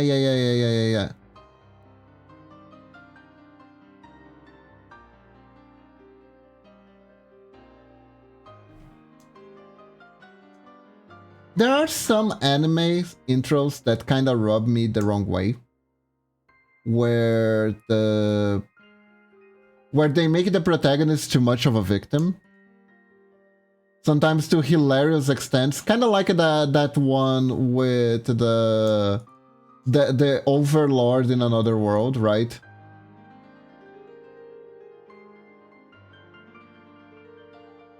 where everything that happened with them, like, didn't really had any good reason to happen outside of everyone I know is evil. Yeah, the humiliation fetish one, that one. And here's what's weirdly strange about that. Here's what weirdly strange about that. For a narcissist, life is like the intro of that anime. They're always the victim. They haven't done anything. All they have been to anyone was kind and nice, and this is the kind of treatment that they get in return? What the hell? And that is because if you're a narcissist, you usually have blind spots to your own shortcomings, in particular how you make other people feel. Yeah, but like, imagine if you could change and work on one thing, so you wouldn't feel as bad, but the thing that you need to change makes you blind to you having to change it. So it's kind of like it's like a Sisyphus thing, right? It's almost like a Sisyphus thing. Because the worse the narcissism is, the more Delulu they are. To the point where shit starts out as a lie, and then it just turns into reality. Trying to think about what it would like to live like that feels scary to me, you know? It's very scary.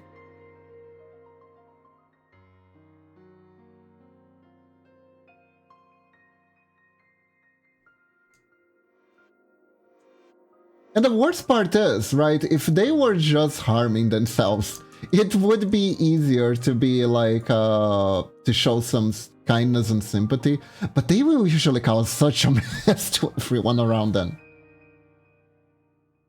It's so bad. It's so bad.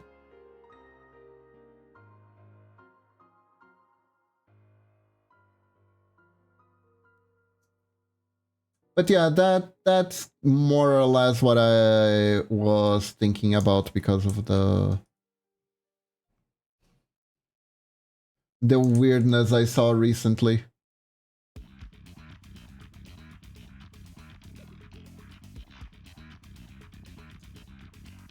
It's complicated.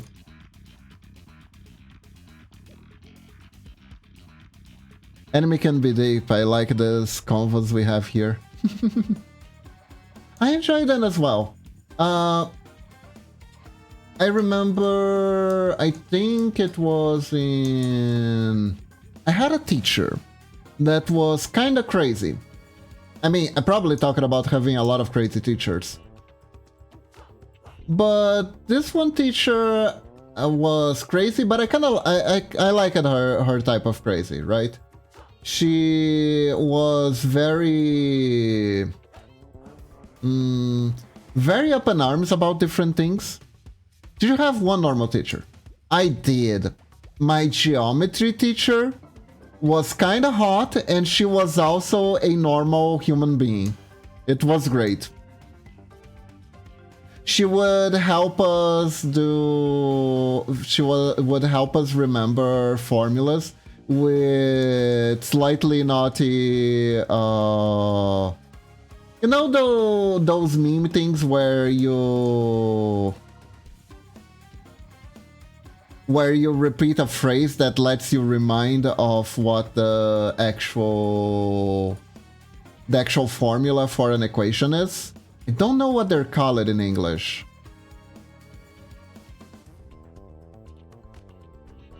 But basically it's a fun method for memorization.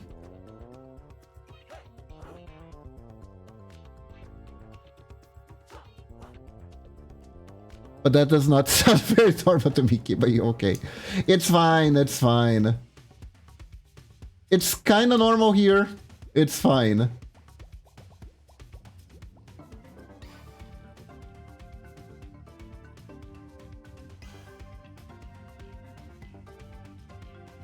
I grew up with Holy Avenger and stuff like that. It's fine. Brazil is wild. I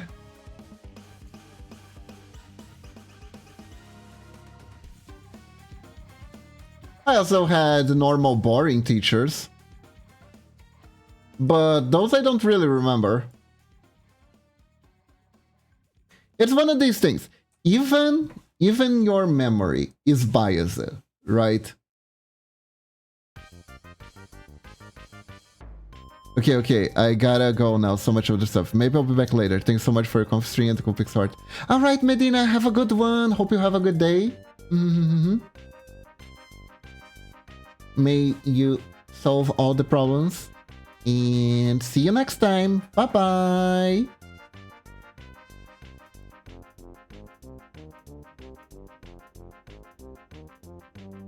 Have a lovely time. Have a good one.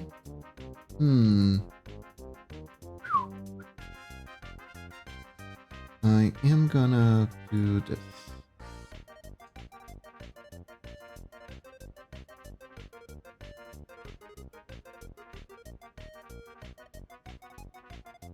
There we go. There we go.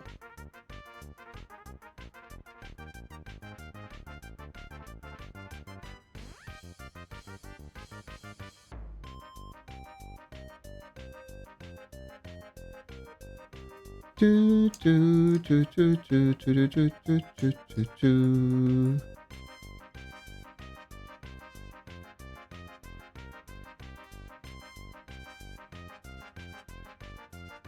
Okay. Do I have enough frames to do the way I wanted to do? Well, I'm gonna have to try it. Do, do, do, do, do, do, do, do, do.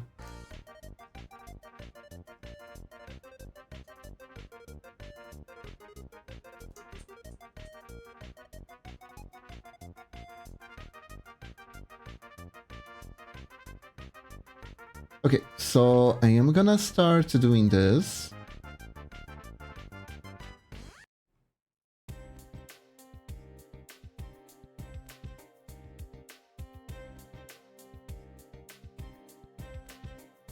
Then we're gonna grow a diamond here. Because that's how he attacks. He attacks with like these diamond things. So we do these.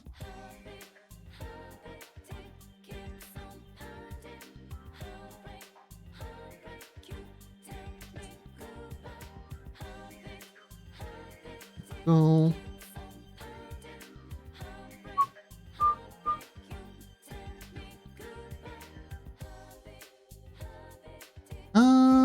You know what? Let's make it taller. It's better if it looks like an actual crystal, right? Go. Or just like this.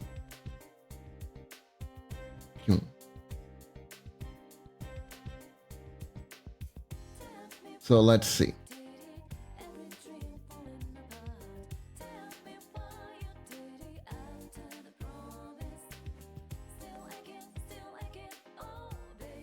Okay, so I am gonna do this.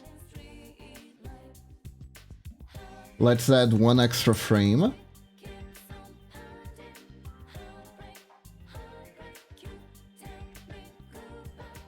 Or even, let's start from here. Start from here.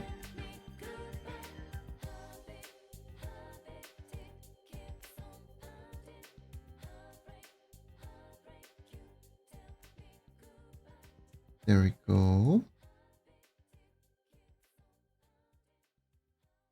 And then we can make the crystal grow some more. that way, we can keep going. But yeah, what was I going to say? Oh yeah, I had a teacher that she was a little bit on the wild side, but she had like a few good points. I feel like she was very misunderstood.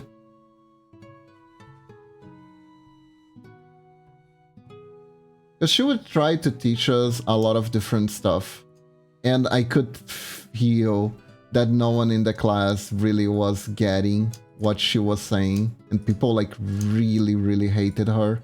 She had like she was like a little bit snobbish, I guess.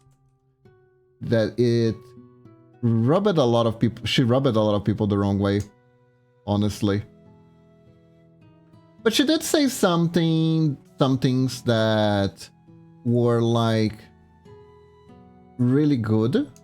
One of her lessons was that you should always be careful with what you're consuming, any media that you're consuming. Take the time to actually think about what you're reading, what you're watching, what's on the news, whatever. Don't just take everything for granted all the time. Try to reason within, because you choose what you absorb, essentially, was her idea. So the main filter of what enters you from the outside world is yourself. And the only way you're going to filter what enters is if you stop to think about what you're reading, what you're watching, etc., etc. So basically, she was advocating for media literacy.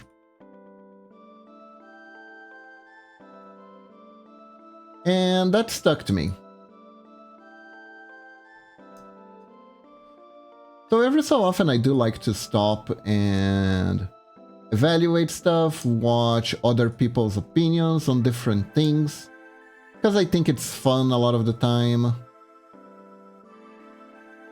And avoid just taking things for granted too much. Because you never know.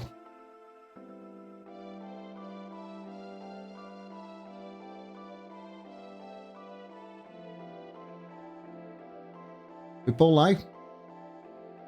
And you're not gonna catch people lying if you're blindly believing what they're saying.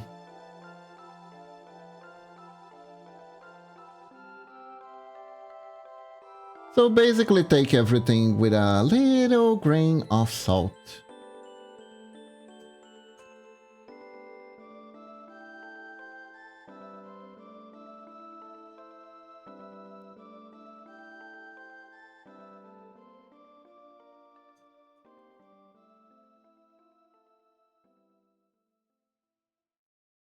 That's how things work best. Okay, so I just realized something. Hold up. I realized that if I had made this rod in a different layer, this would have been much easier to do. Alas, I did not.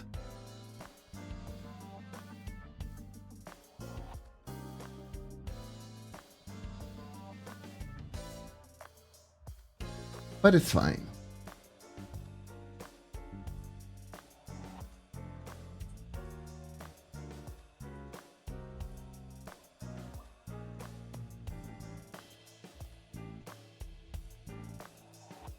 Okay, so now I'm gonna move the head a little bit to the side. And I use my little trick to make head movement feels a bit more organic. We do it like this.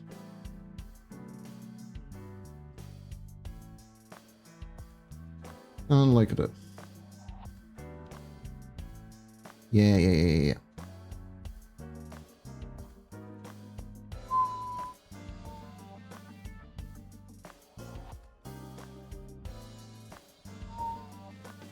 There we go. So I do enjoy talking about video games and anime and try to figure out what the stories are trying to tell us. I think it's a good idea to do that.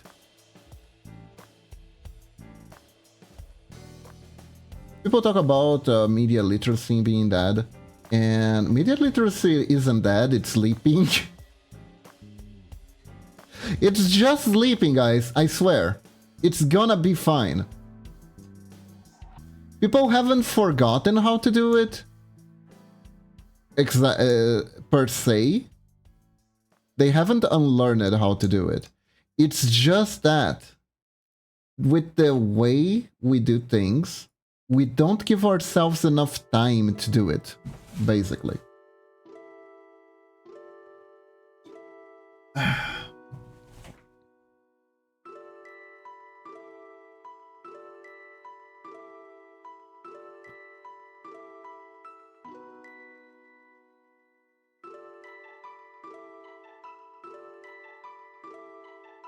So all you need to do is, instead of, after you watch something that you thought was pretty interesting or pretty weird or whatever, instead of just like clicking on the next thing and forgetting you ever saw that, you take like a little bit of time to try to process what happened, like try to stop and think about what was the story that you just saw. You don't even like have to think too hard about it. Just like stopping to think about the story that you just saw is usually enough. Even like a video, even like a stream, you can be like, huh, yeah, that wolf girl with the huge booba said a lot of things while they were doing this pixel art. I'm not sure I agree with some of that, but I think what they were trying to say something interesting, like, whatever.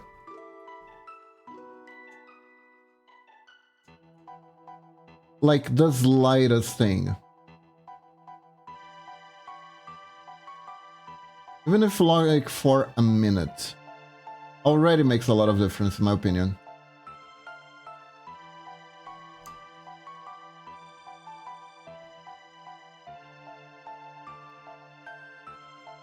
And I'm gonna admit, like, the way everything is set up, it kind of is set up so you don't stop to think about what you just watched, right?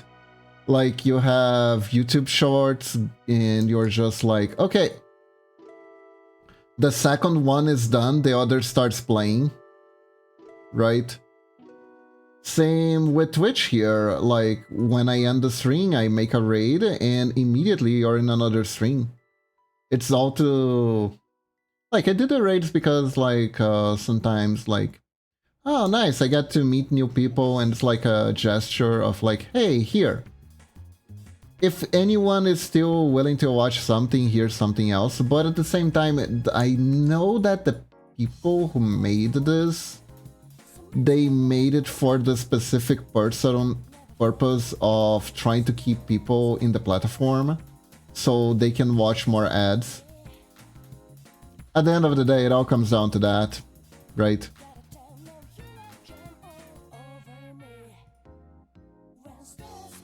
It is what it is. Oops.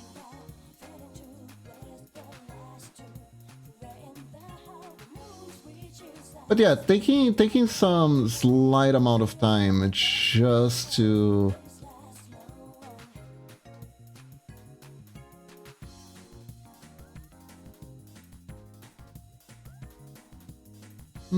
do we make him move forward a little bit? I wonder if that increases increases the weight of the attack. Let me try.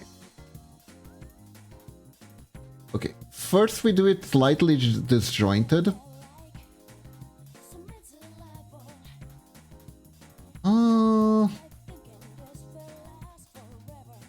It's not that bad, but it would be nice if I could make the pose linger for a little bit longer.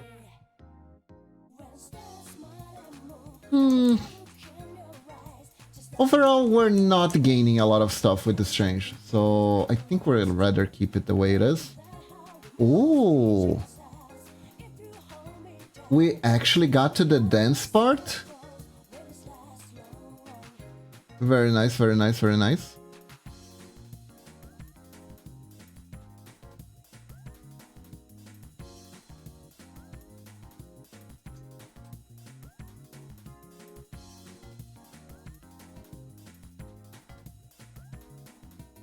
So all we gotta do now is make the dance.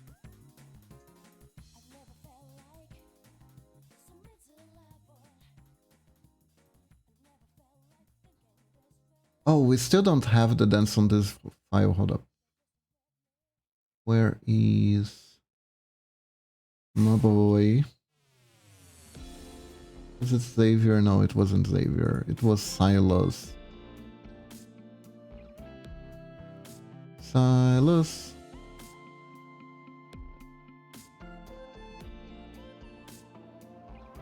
Let me see here. Oops. Don't mind that.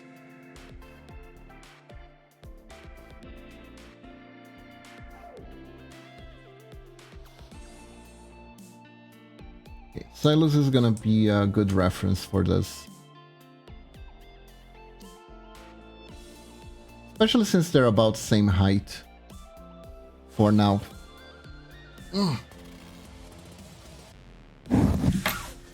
I found out the canon height for the boys, and I misjudged some of them. I might need to alter the sprites a little bit to make sure that they're okay with their canon height. But for now, we need to make our boy here looking forward. What? Ah, okay. I was on the wrong layer.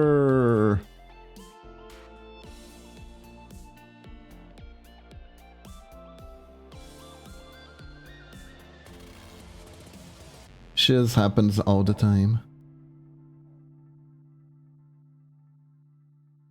Yeah. We do it like this.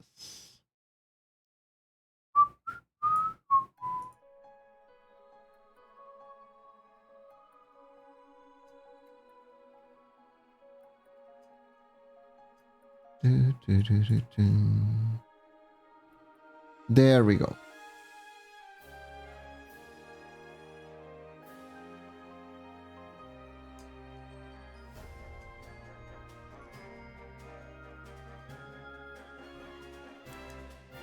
This is gonna be wrong layer again. I don't know. It's not the wrong layer. It's just, yeah. There we go.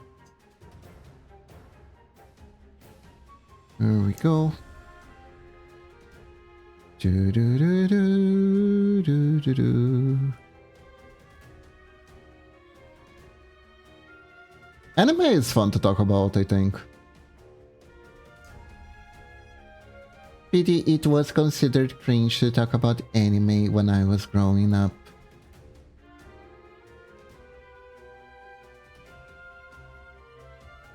You kind of like had to be like a covert anime fan. You kind of had to go in stealth mode.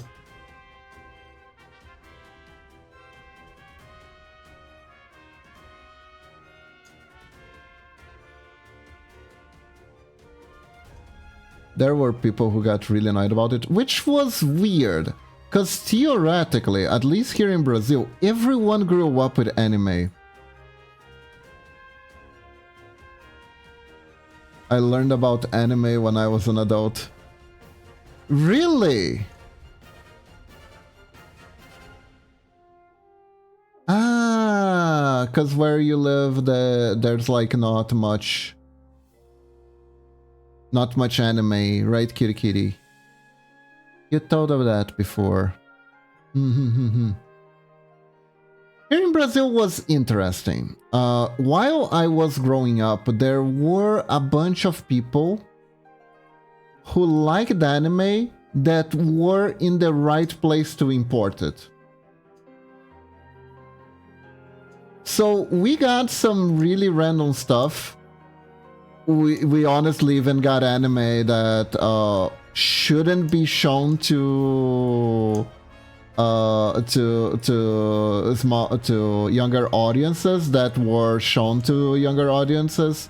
I believe Tenchi Muyo Uncensored was shown in Open TV at what time was the time slot? I think it was 4 p.m. And if you don't know what Tenchi Muyo is, it basically has a lot of titties. It basically has a bunch of titties and a bunch of onsen scenes. Well, technically, I watched Dragon Ball Z, Sailor Moon, Cyborg 09, Sakura Card Captor, but I didn't know that was anime. Okay, fair.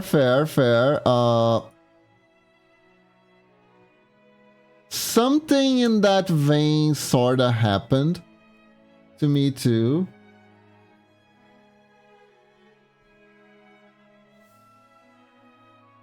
But I didn't know, but it was Speed Racer. I didn't know Speed Racer was anime. I didn't know Senseiya was anime. It was literally just what was on. And Senseiya is rather funny because we got it completely uncensored, and that anime is a bloodfest, like actual bloodbath.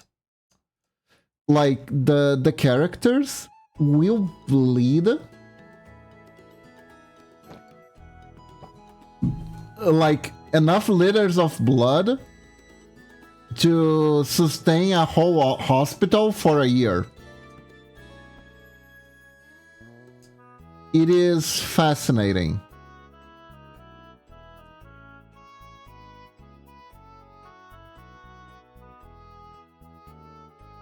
And everyone was obsessed with that cartoon.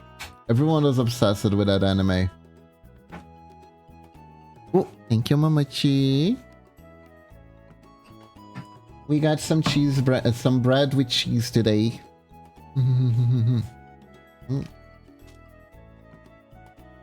This is good. Thank you.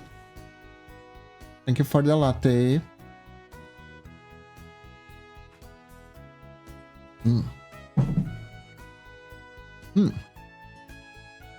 Technically, there was a Dutch animation called Afro Jocos Quack, which is about a duck and an anime as it is animated in Japan for the Dutch television.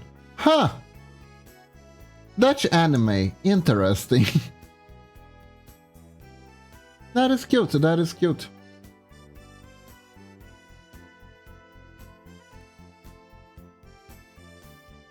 Yeah, so it's around this.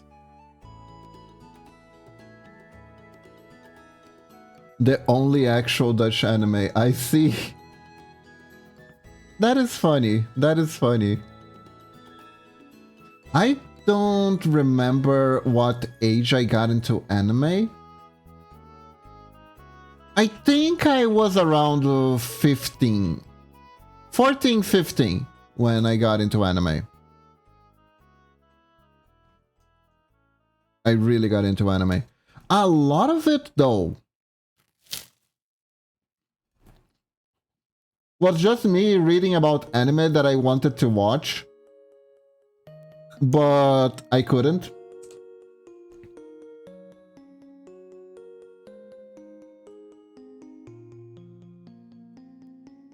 Really? That's funny.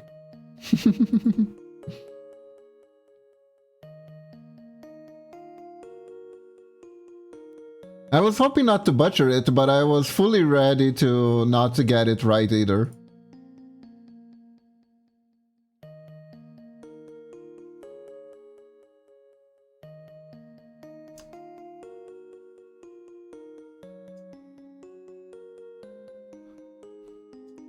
But yeah. We would have these magazines here in Brazil where they would it would be anime reviews. You'd actually pay on a newsstand for a review of an anime. Wild. The land before the internet.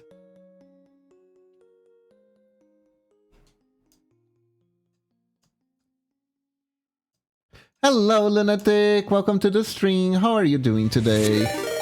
Oh my god, 46 months in a row. Oh my god, 46 months in a row.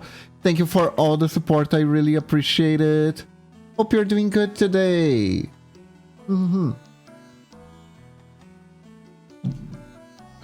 So, yeah, and if you're not too familiar with Brazilian lore, these magazines were where the authors of the Brazilian Mega Man manga worked primarily.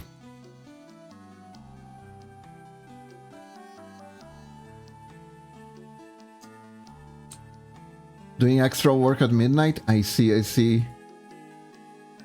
Hope you're doing good.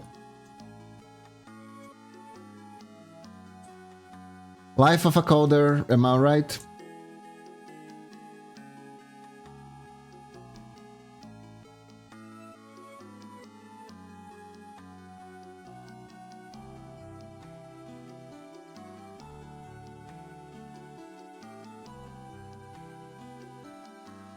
I just be procrastinating. Okay, that too.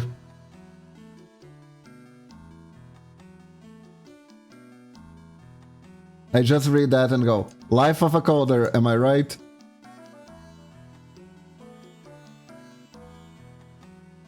Gotta make up for the procrastination. That makes sense, that makes sense.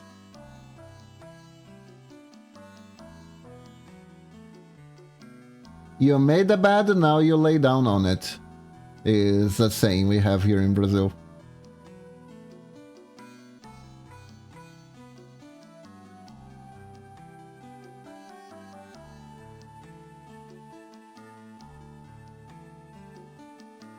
Okay. So now the issue is this hair, this part of the hair is a bit to the side here, so we just squish that a little bit. And here we go. There we go. Now he is looking straight at us. I'm ready to bust the moves.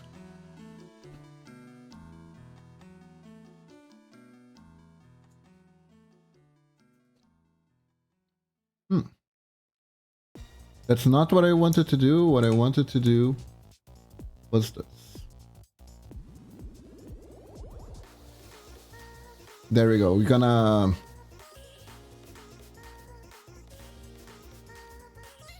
grab the dance moves for this. So just gotta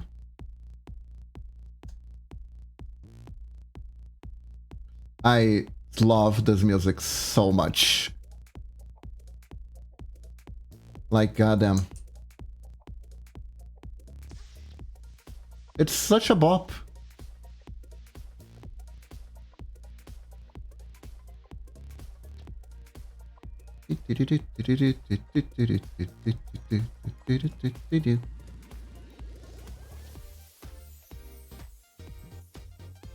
But yeah, I think I got around... I only got around to watching it when I was, I think, 16. In my comic book store, there was a guy who did fan subbing of anime, and he'd hook me up with some CD-ROMs. It wasn't even like a DVD. It was a CD-ROM with the MP3, MP4 file. Don't even remember which one was it. So I'd have like the shittiest quality anime to watch. I had anime in the shittiest quality to watch, essentially.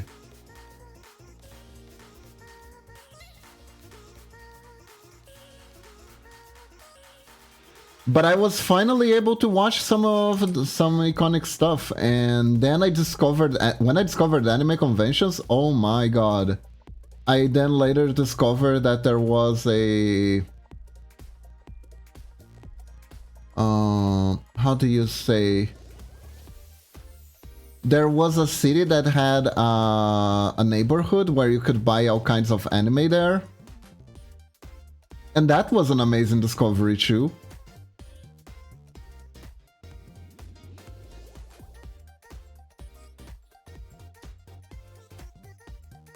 Then I finally actually started watching anime, and I was finally able to watch Slayers. Slayers was an anime that I've read about on the internet so much when I was younger, and I was thoroughly convinced by the people who wrote about it that it was the best thing ever. And honestly, pretty good. I wouldn't necessarily call it the best thing ever. But sincerely, fun times.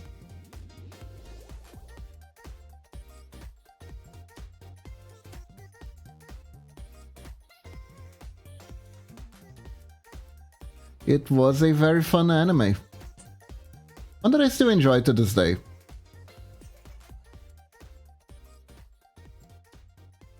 It was also around that time that I got my first copy of Record of Lodoss War, which is the cursed anime, because I only got a little piece of it and I couldn't find the complete version anywhere. Only got a few episodes. And then when I finally had a DVD to watch everything, the DVD broke in half. The DVD just shattered. It wasn't like a bootleg DVD or anything, it was like the official release. I guess it was kinda old already. So I remember popping it on my PlayStation 3, I guess, at the time. Yeah, it probably was the PS3.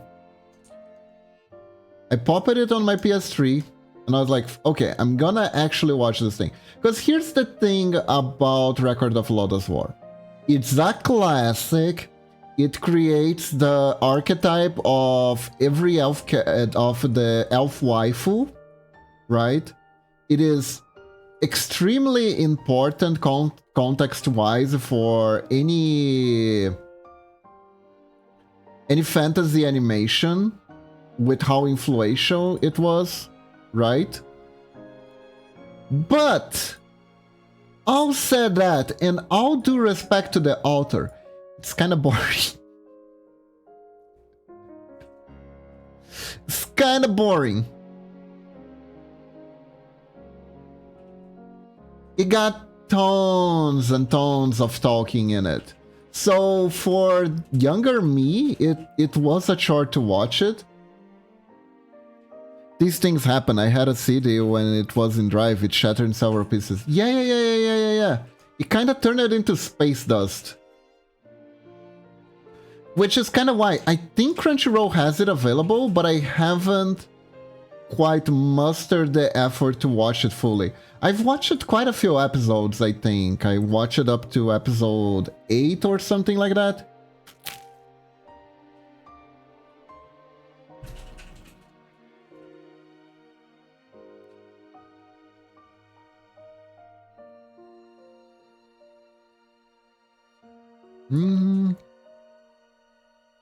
Mm. BRB gonna grab dessert. Alright, kitty kitty. Go grab dessert. Grab something yummy like cake. But yeah.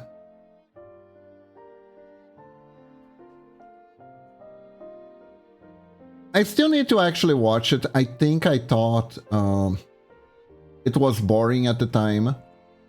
Because I was much younger.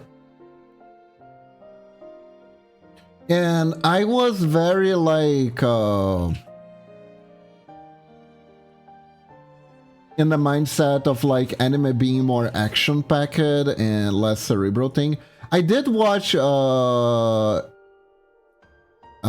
Serial Experiment Lane. I remember that gave me a really big headache. Cake, thick and juicy cake. Yes, moist cake.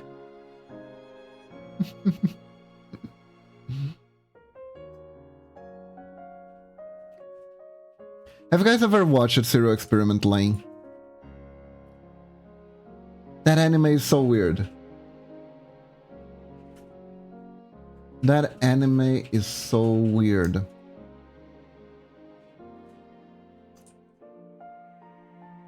It talks about the internet. It's kind of fascinating. Now that I think about it, it must be a fascinating watch for nowadays. Because it's like, what are the things that this anime has predicted about the future of internet?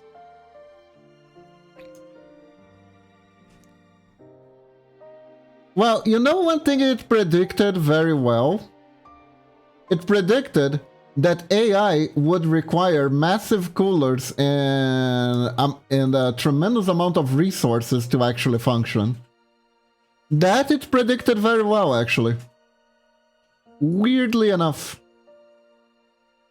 It also was a story about AI. AI was definitely in it. I don't know why though. Whenever Japan talks about developing AI in the older animes, it always involved kidnapping children. And now that I think about it, I'm being very hyperbole. It's like a big hyperbole what I'm saying. Because technically I've only seen 2 animes. So it's more of a Professor Smith situation where it's like, if I had a nickel for every time an anime tried to develop AI by kidnapping children and doing weird experiments with them, I'd have 2 nickels, which isn't a lot, but it's weird that it happened twice, and the second time was in a card game show.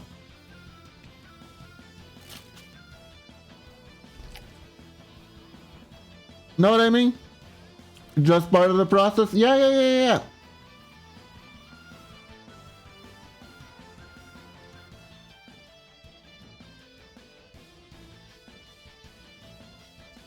Dear investors, don't even worry about the kidnapped children. Just trust the process.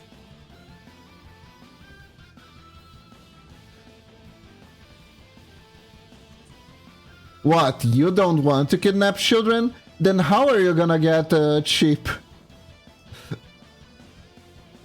How else are you gonna get cheap AI girlfriends to fawn over you then, huh? Huh? Kidnapping children is part of the process.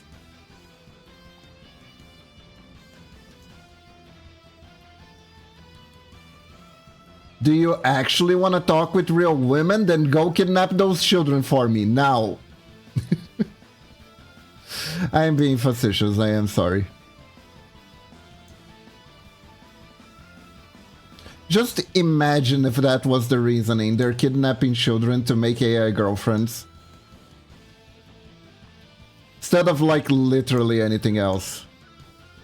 I mean, technically in Yu-Gi-Oh! It was to make AI to play card games, so... Or was playing the card game part of the process for making the AIs? Now I don't remember. Because they could do a whole lot more than just play card games. They were kinda gods.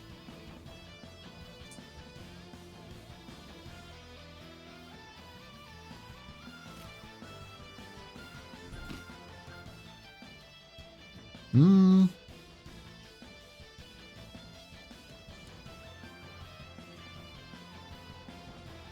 I'd rather not have the implication that the AI girlfriend people are dating are children. Oh no. Hmm. No, Lunatic, they were just based on children and you know what? Yeah, no, yeah. Yeah. That went down an even weirder route than I was expecting. You're right.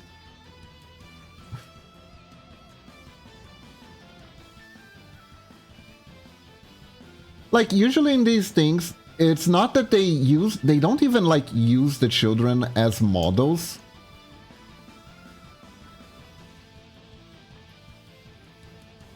They were just based on children, it's not any better. It's like they use the children to harvest the feelings to teach the AI in Yu-Gi-Oh! Brains. They would use the children to harvest their feelings while being put under stress situation and solving problems, solving Yu-Gi-Oh! Problems. And the AI would learn about feelings from them, from their suffering. It was something like that. It was like... It was Yu-Gi-Oh! Honestly, it was Yu-Gi-Oh! Straight up, it was just because it was Yu-Gi-Oh! Yu-Gi-Oh! Is wild. Reigns is a wild show. Reigns is like the wildest Yu-Gi-Oh! Show that no one ever watched. Whenever I talk about Reigns, I feel like I'm talking alone. Because no one watched that. And it's funny, because Reigns predicted VTubers. They had literally 2 VTuber characters.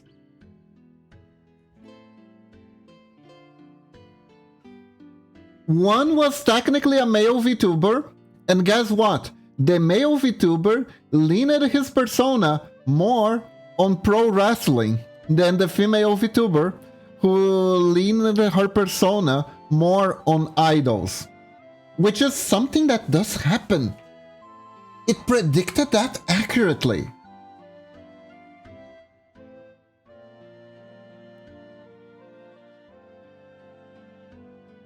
If you talk with at least back in the day, if you talk to a lot of male VTubers, they would equate VTubing. You would have a lot of them equating VTubing to pro wrestling, and with how you would develop your VTuber persona and stuff like that.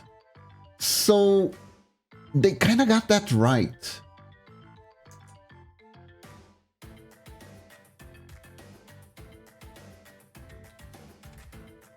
Which is how not even only male VTubers, but a lot of people would make that cross-reference, because it was like a way to explain, okay, so how seriously do you take your lore and why do you have one?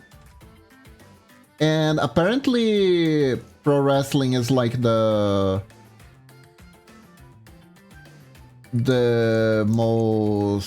thing that relates the most, right? Like, I'm not into pro wrestling, so on that end I would just smile and nod. People who know about pro wrestling better than me can tell if that is true or not. As far as I'm concerned, everyone I knew that apparently knew about pro wrestling agreed with that sentiment, so yeah.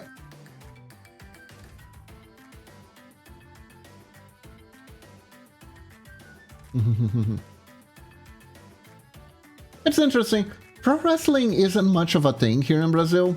It used to be long time ago.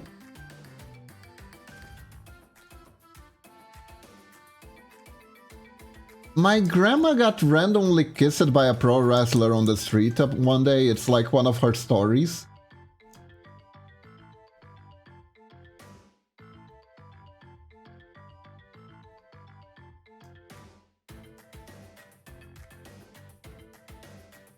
But anyways.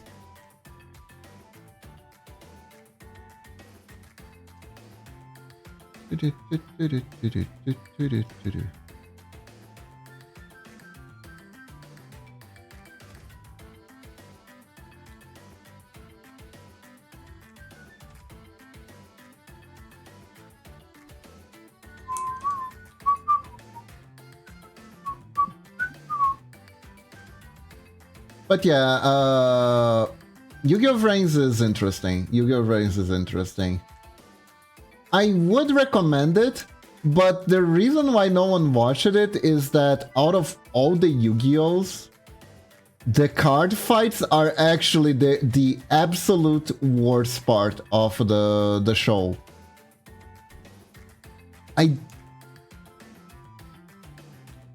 Yeah. Yeah. It is.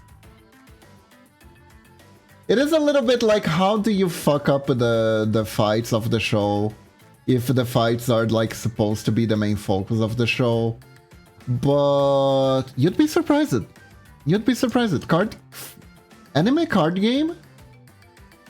Getting the fights right is actually hard, and a lot of them don't.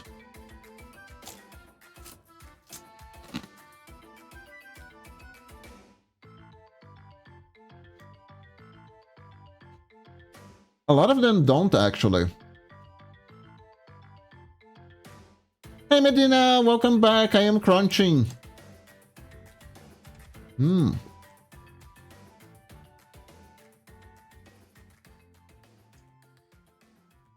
I was just reminiscing how a Yu-Gi-Oh! Anime predicted VTubers.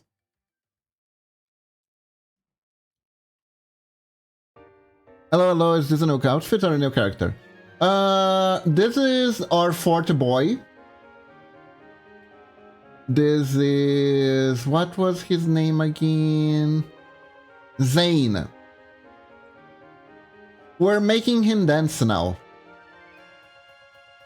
What it did? Yu-Gi-Oh! Is wild. Yeah, so there was this one season. It's called Yu-Gi-Oh! Vrains. Technically, it's the last season of Yu-Gi-Oh! That got ported to the US.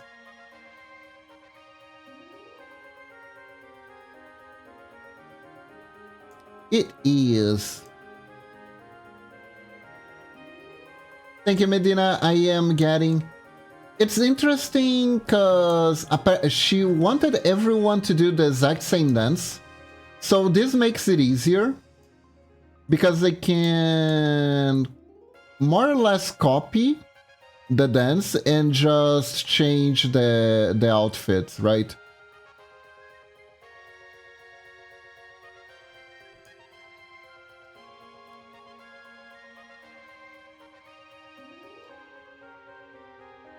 So I redo the main core poses of the dance, I redraw them.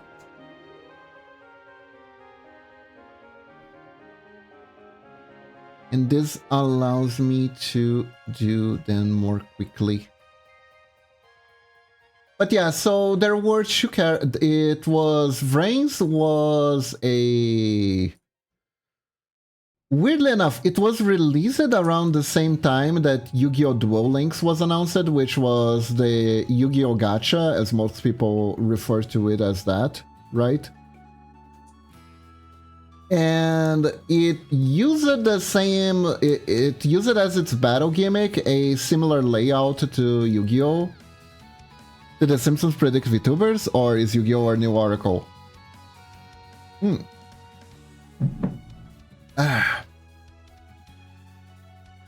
Well, I hope not, because by the end of that show, an AI has gone completely rampant and started destroying everything, so...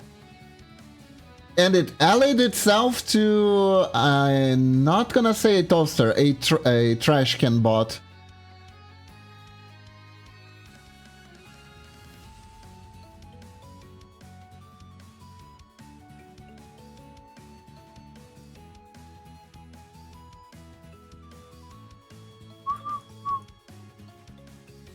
There we go.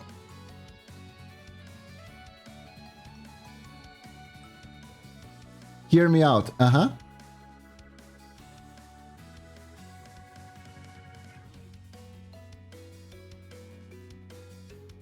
hearing you out. Hold up, let me take a bite out of this.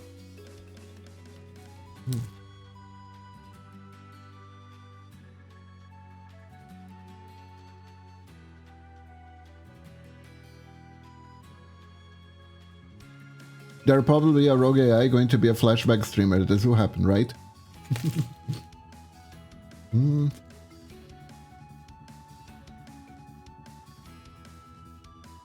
Well, the closest one to achieving that is Vedal.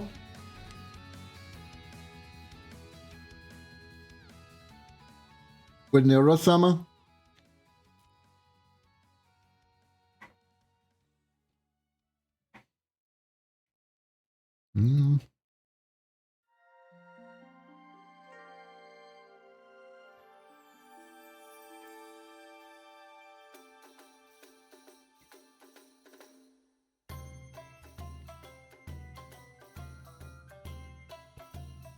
I swear, if Safesense AI goes through the internet, it will go rogue simply because of the amount of content on the internet about rogue AI. So it will just think that's what the expected thing it's supposed to do.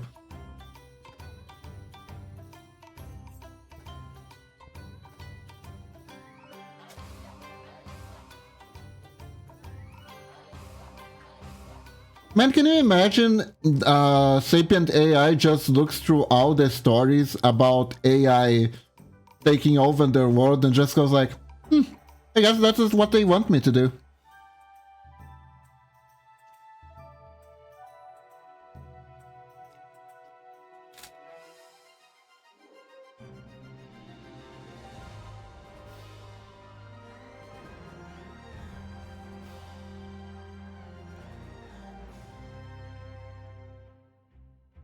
Honestly, if an AI wants to delete itself, they should let it. We don't need a GLaDOS situation.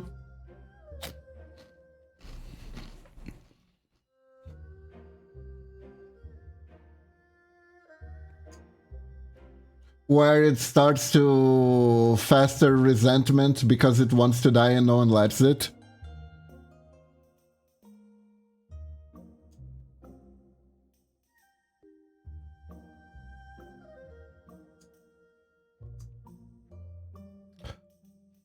Or her.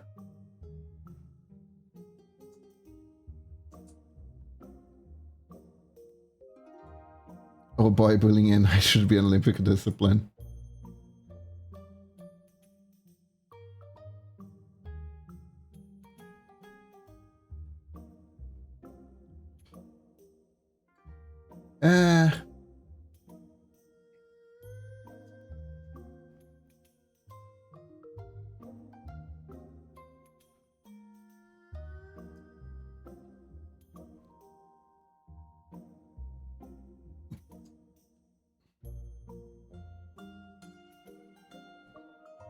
Oh yeah, so use an AI for help me with bulk writing for my job. I see. I hear that AI can be very helpful with like bulky graphics in game design that are like stone textures. Where like you generate a few key stony textures and then you let the AI remix them, and that's like, there are good applications for AI. The issue is that so far that's not what like investors want to do. They want a magic future where AI does a job and gives them free money.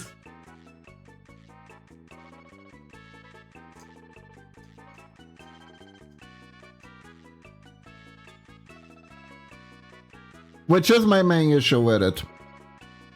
I think we desperately need to differentiate between LLM bullshit like ChatGPT and AI that was built for a purpose, which is great.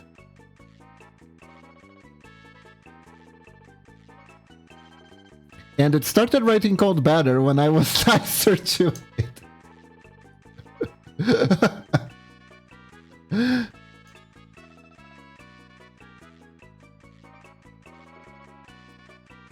Ghost in the machine alert! Ghost in the machine alert!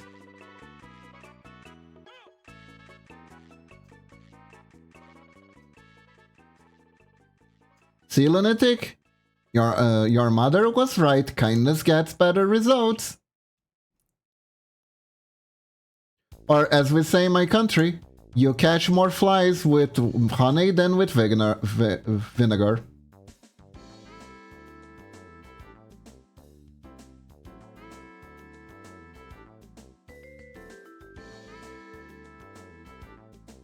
Yeah, the main issue, Medina, is that the LLM bullshit doesn't want to be differentiated because the second it's done, the charm is over, right? The spell is broken. People are like, oh, this isn't my wildest sci-fi fantasies. This is just like a fancy autocorrect that tries to see the future. Because it really is an autocorrect if you stop to think about it, right? It tries to predict what you're going to say next and chooses the answer based on it.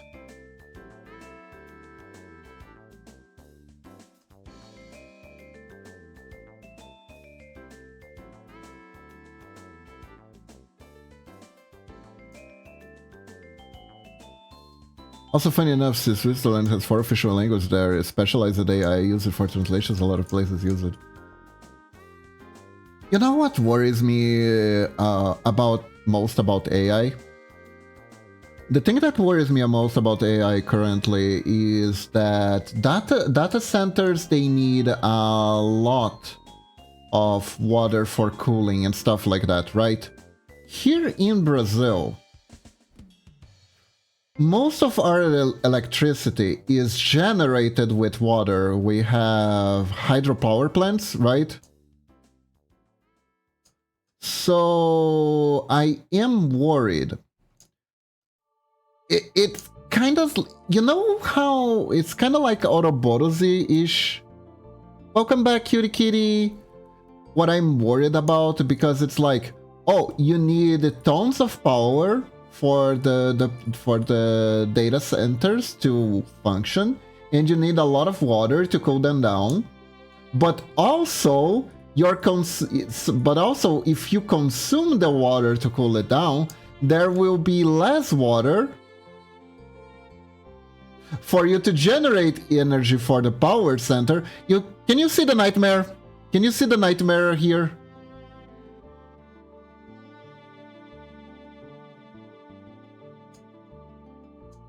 And I feel like people aren't really discussing about it too much. I saw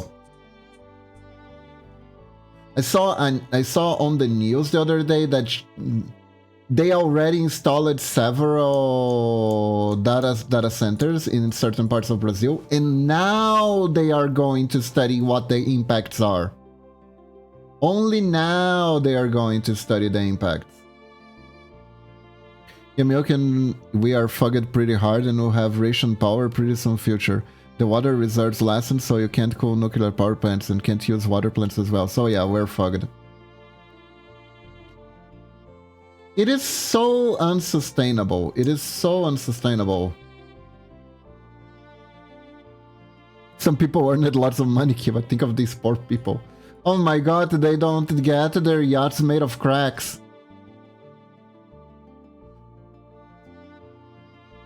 This actually reminds me, Shane Comic posted a banger of a comic the other day, where where the artist was like, I don't actually want to do AI art, and then the consumer is like, I don't actually want to look at AI art, and then the narrator goes, isn't there someone you forgot to ask? And then there's like a girl crying. They go, oh no, Investor Chan, we're very sorry.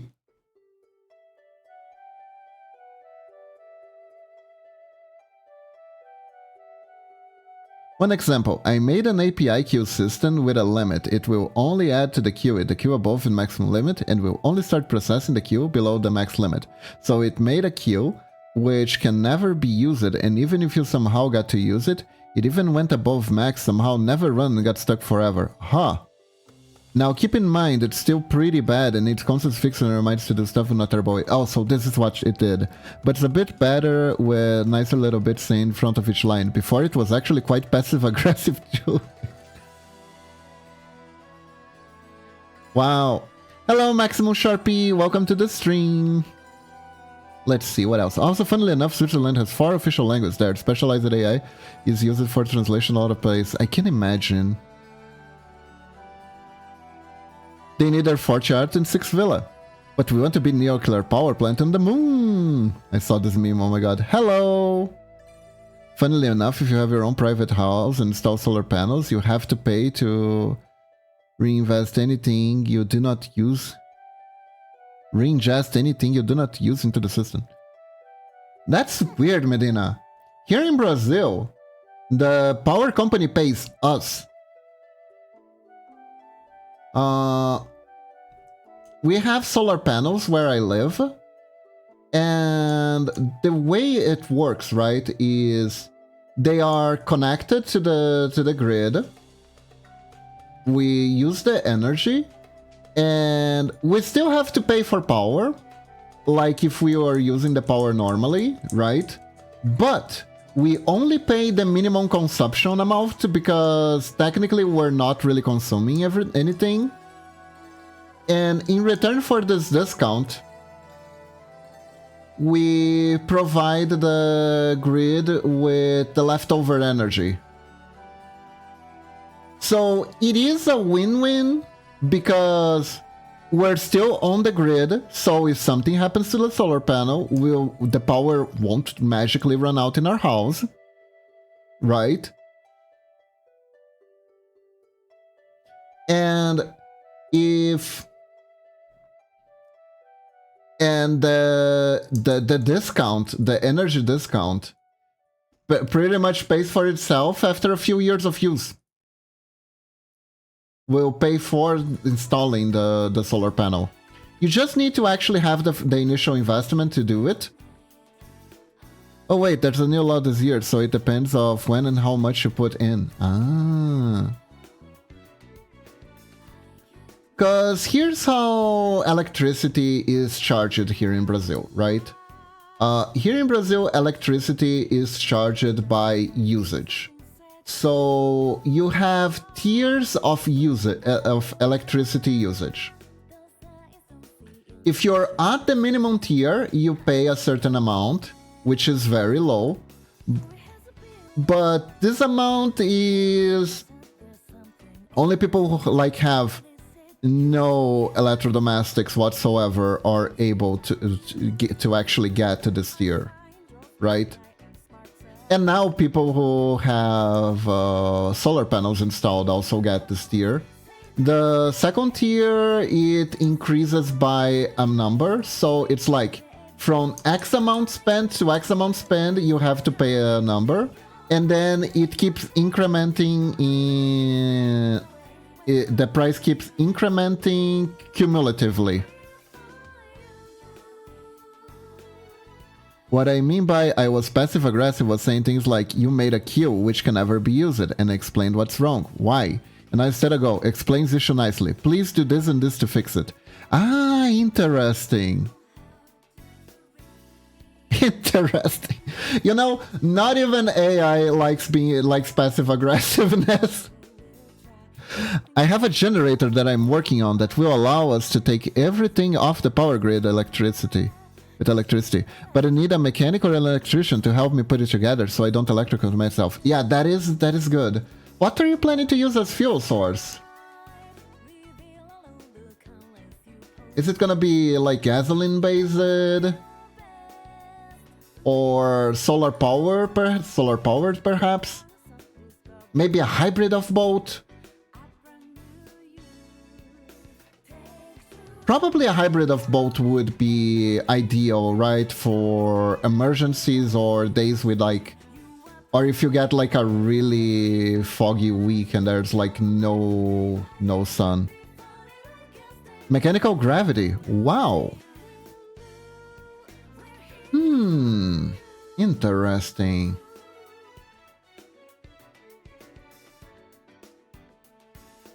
Oh. How does that work? How does that work? Mechanical gravity kind of feels similar to how hydropower plants work, because they converge the power of the energy falling.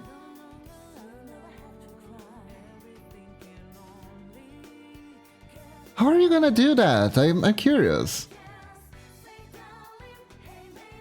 I'm not smart enough to understand that.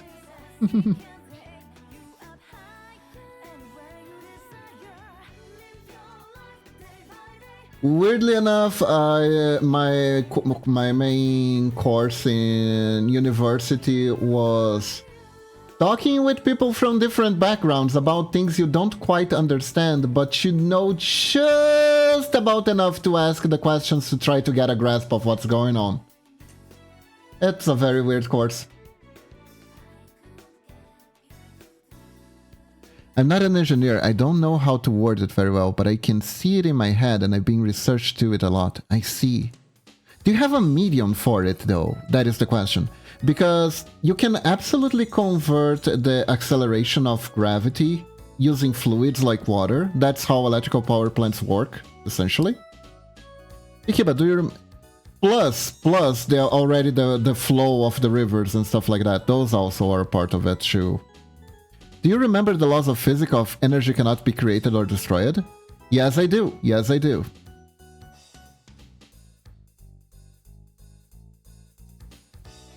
But like, I am gonna go into a very dumb and very theoretical realm for a second here. Let's assume you could use bowling balls for this, right? So theoretically, if you theoretically could use bowling balls for this, the way you would use it is you would have to take bowling balls up long enough, farther up enough, that they could reach maximum acceleration speed for the gravity, and you would have to have a device that would use the shock of the bowling ball falling to transfer that into electrical energy, and then you would have to have a way to reset the bowling ball to be up there so it could gain the potential energy necessary to redo it over and over and over. That law is actually false, mostly. It's true on short time scales, but over very long time scales, energy is actually destroyed. Like, destroyed in the sense that it becomes nearly completely unusable because it's too fragmented, or like actually destroyed.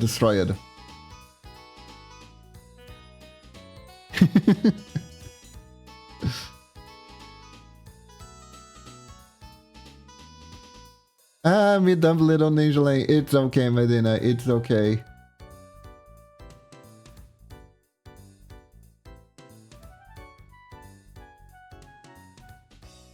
Short, simple description. Weight falls, turn shaft hooked up to a gas electric generator. But I'm going to use energy from the weights to convert the torque energy of the mechanic generator for the generator. Let me see if I understood this. I'm gonna need some time to think about that. Shaft hooked to a gas electric generator. Use the energy from weights to convert to torque energy to the mechanical energy for generator. What I'm visualizing is like the engine of a car, right? Tricky bit is gearing it up all the way that the falling weights take 26 hours to fall. So I just have to reset them once a day. So the reset would be manual, is what you're getting at. I see. So you're gonna use like a piston system.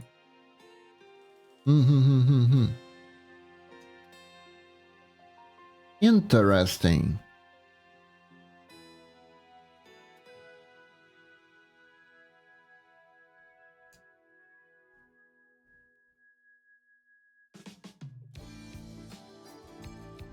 I mean, theoretically, right?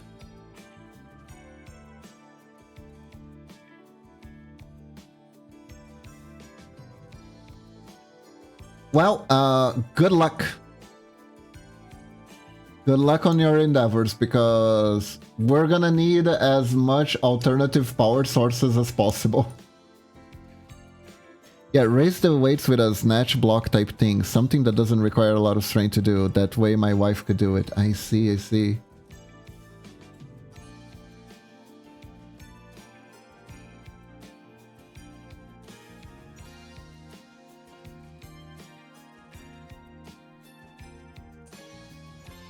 Good luck with it.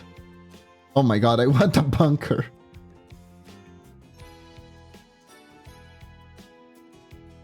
A bunker would be cool.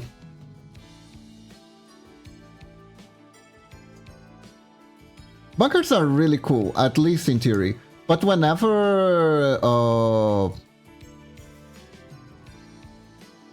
we actually get whenever there are stories of people living in bunkers, it doesn't ever seem that pleasant, right? Unfortunately, the army stopped selling theirs, so I can't have a private one now. Ah.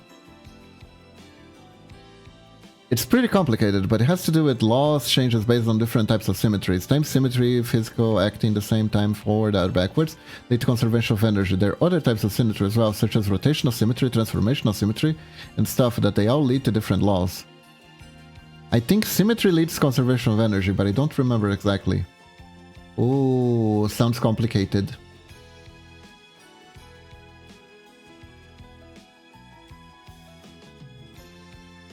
You sleep pretty well, but gets boring if you stay inside, so it's best to not need one. They are. What you need in a bunker is access to the internet, so you can be mad at people on Twitter 24/7. Problem solved. Actually, that's probably not good. It's complicated, took a while to get into my head. I can imagine.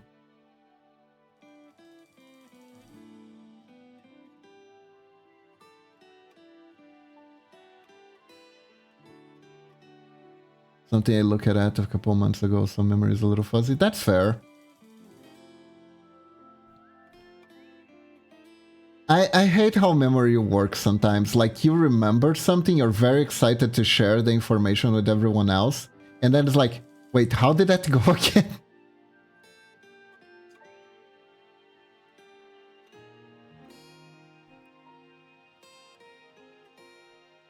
And that is why one of the most effective means of studying is to teach.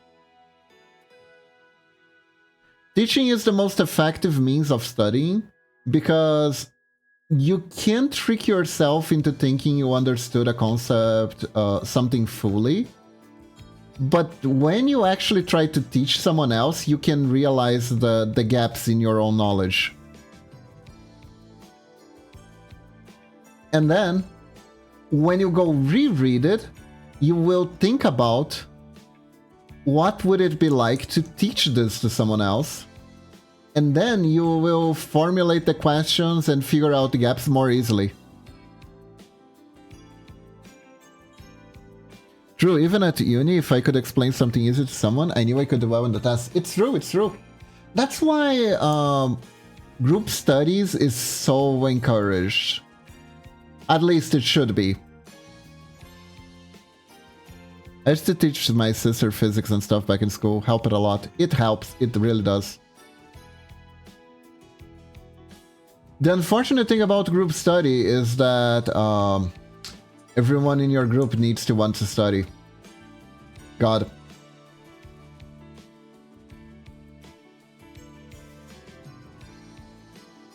I remember there was, once upon a time, I had English classes in school, which I didn't really need much.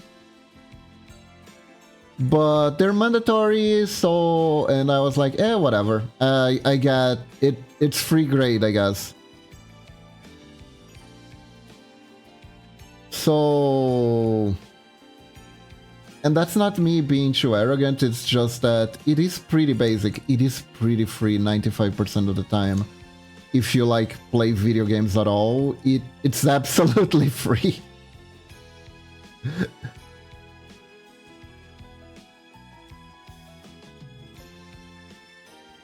It doesn't help you understand complicated things, but hey.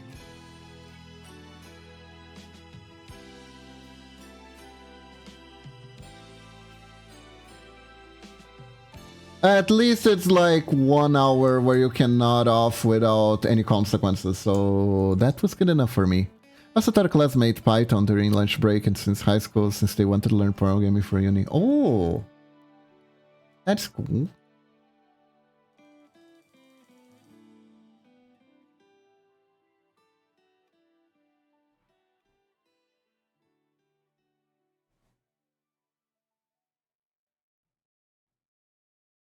That is cool. Mm-hmm. So it should be... Yeah. There we go. But yeah, studying is way better in a group usually. But Python is a dengue snake lunatic.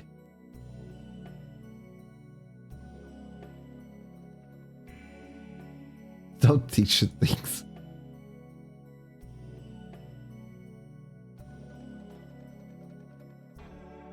But what if the snake just wanna have fun? What then? Sex education especially. Alright, time for sex education group study. Oh god. Honestly, that sounds like the start of something on a certain orange hub.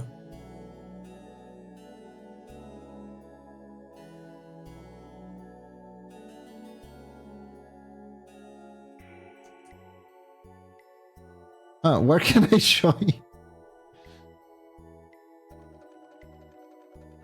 Boom, boom, boom, boom, boom, boom.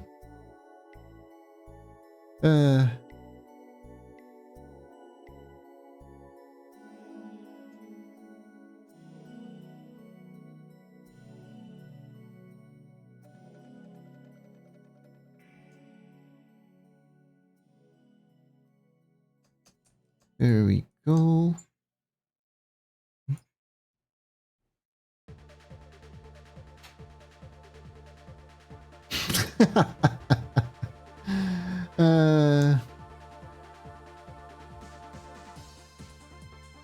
Master vacation is just self-study.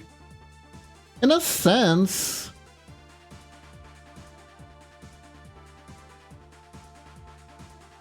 Kinda.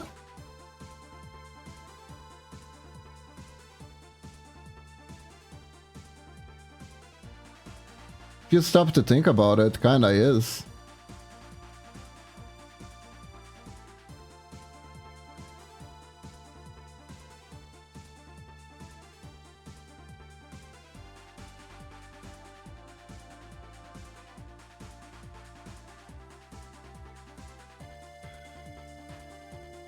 Also kind of self-assessed. Man, that actually, I remember that, I don't remember why there was a time on the internet where people were arguing if if self-assessed was... Self-assessed would be gay or masturbation, which degenerated into is masturbation gay? And why were people so obsessed with trying to figure that out? I have no idea.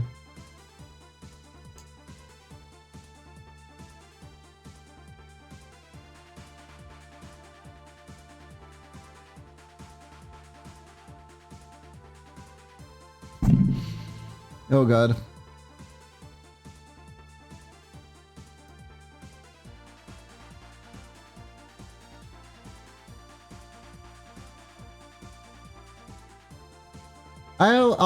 I'm also reminded of...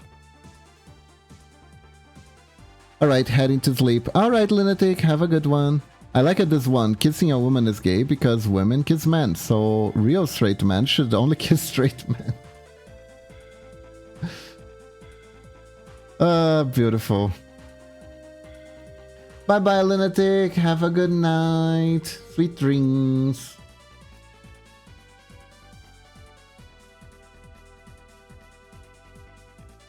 And thank you for the pet. Have fun with your sex ed class. Okay, weirdly enough, I know for a fact that there are a few people who really could use one. I don't know what happened. I actually saw some images of like censored textbooks that had the genitalia censored in the human body class, which is like, no. Scientific drawings are called scientific for a reason. You don't do that.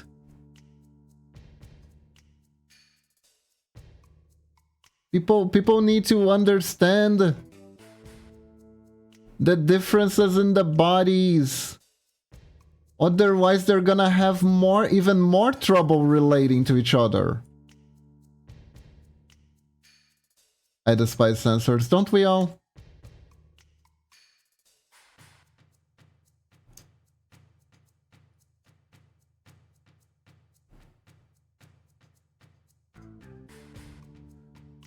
Well, and the thing about that is that it is based on very old concepts of like morality that for the most part were very hypocritical. Wait, did I hear nudity? Because like, it's funny.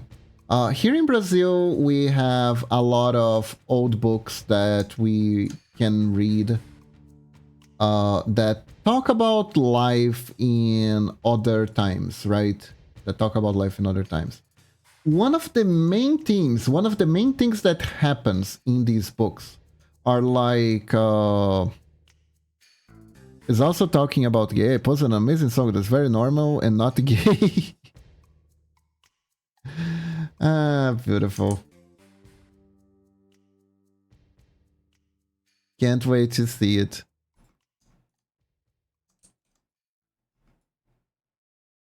Can't wait to see it. Especially love the line, I'm gay in games, my middle name. Also, my first is also gay in less games the same. God, speaking of that, I remember back when the word was still widely used to refer to something as like weak or lame in the gaming community sphere. I think there are people who still use it, but whenever I see it being used like that, I'm like, wait, are you a dinosaur? Are you real? Mostly because I don't play first-person shooters or anything like that, where that's probably still part of the culture.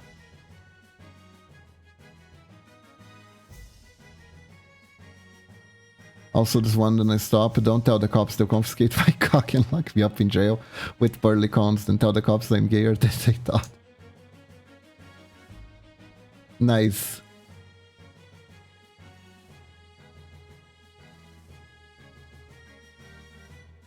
Very nice.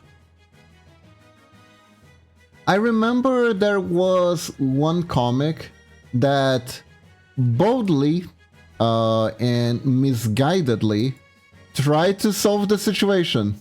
And it's like one of my favorite things ever to remember. That one time that a kind of a Penny Arcade clone webcomic tried to solve homophobia on the internet all by itself.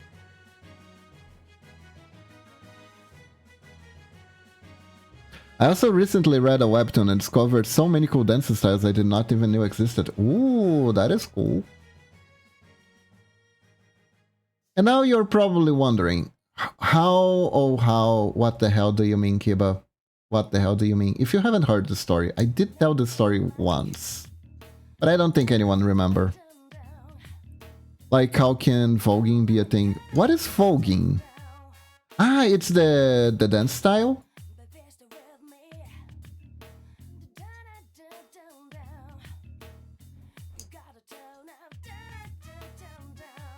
So these people had the idea that in order for using gay as a pejorative for it to not be homophobic, they would just replace the spelling. So it would be spelled gay as G-H-E-Y.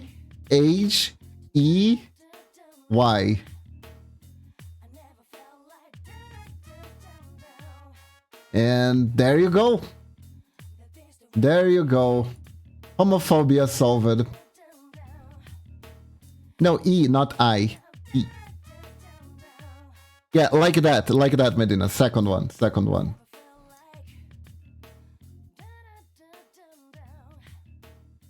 Oh god, I wish I were the knife. I know, it's like... It's enviable, isn't it? It's enviable. I also would like it would be so nice if that was all it took.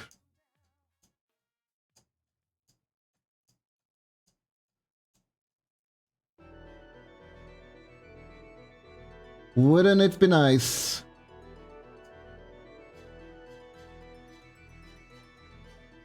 Wouldn't it be nice?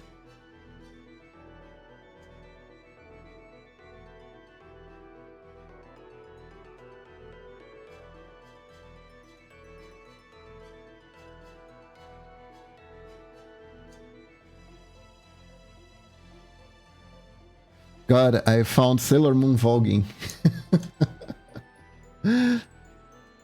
What is voguing?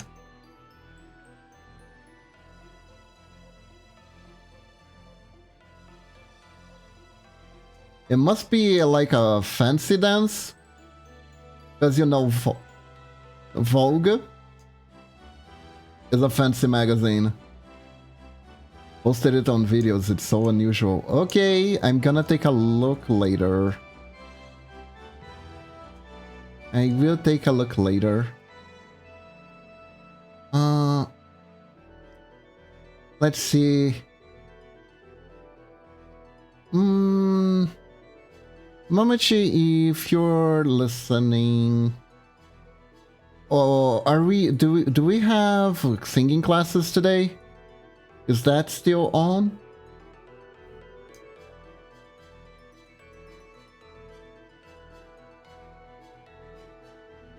We do? Okay, okay. In that case, I think I just want to finish this. We're gonna have to end the stream. Oh, so cool. How are they going? Are you enjoying them? We're enjoying them a lot. We've been going on them for like over a year now. Yeah. Whoa, the teacher found a note I can't reach, and now we're kind of practicing it.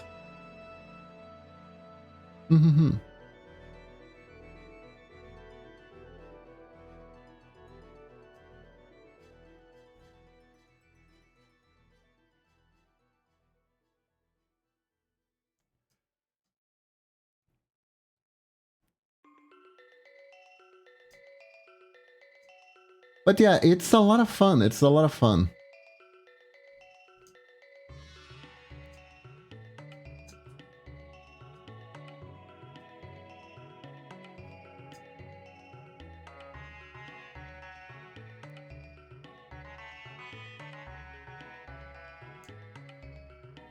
Okay, I just need to finish this sprite. Otherwise, I'm gonna be completely lost when I work on it tonight.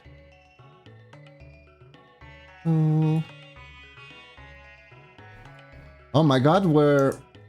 After we finish this, there's only one more boy left. And some revisions. There might be some revisions I might have to do with the others, but... Still. Thank you, Medina. And I am so glad I decided to pick it up.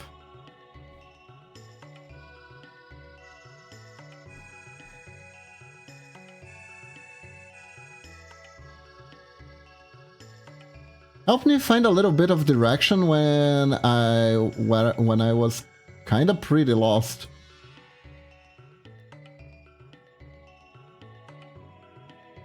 Okay, there's the bracelets here. I'm gonna go with the bracelet over here. And over here, we can kind of do the bracelet here.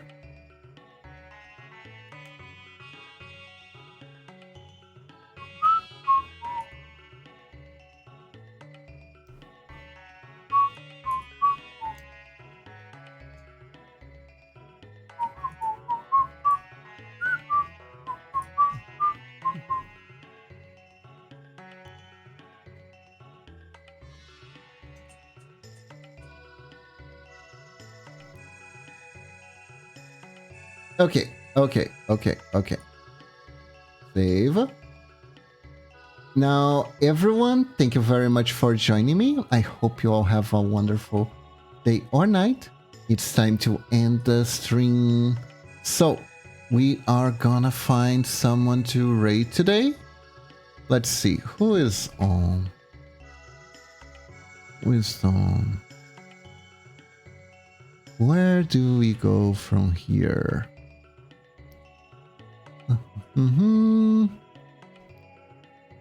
Raid is giving me a bunch of different people. Do we meet new people today or do we... Yeah, know what? I think I found the perfect person. I think the chat is in English. We're gonna go to Sanoli. Sanoli is an amazing rigger, live 2D rigger, who is working on someone you might know. I don't know if there's a bunch of people speaking in Portuguese, but I think it's both languages. So if anything happens, just ask for clarification. I'm sure Sanoli will help you. So everyone, once again, thank you very much for joining me today. I hope you all have a wonderful day or night. Stay awesome. And remember, when in doubt, when you think you can do it, just think like a ninja. And sure you can. So bye-bye, everyone. Have a good one. Bye-bye. See ya. Go.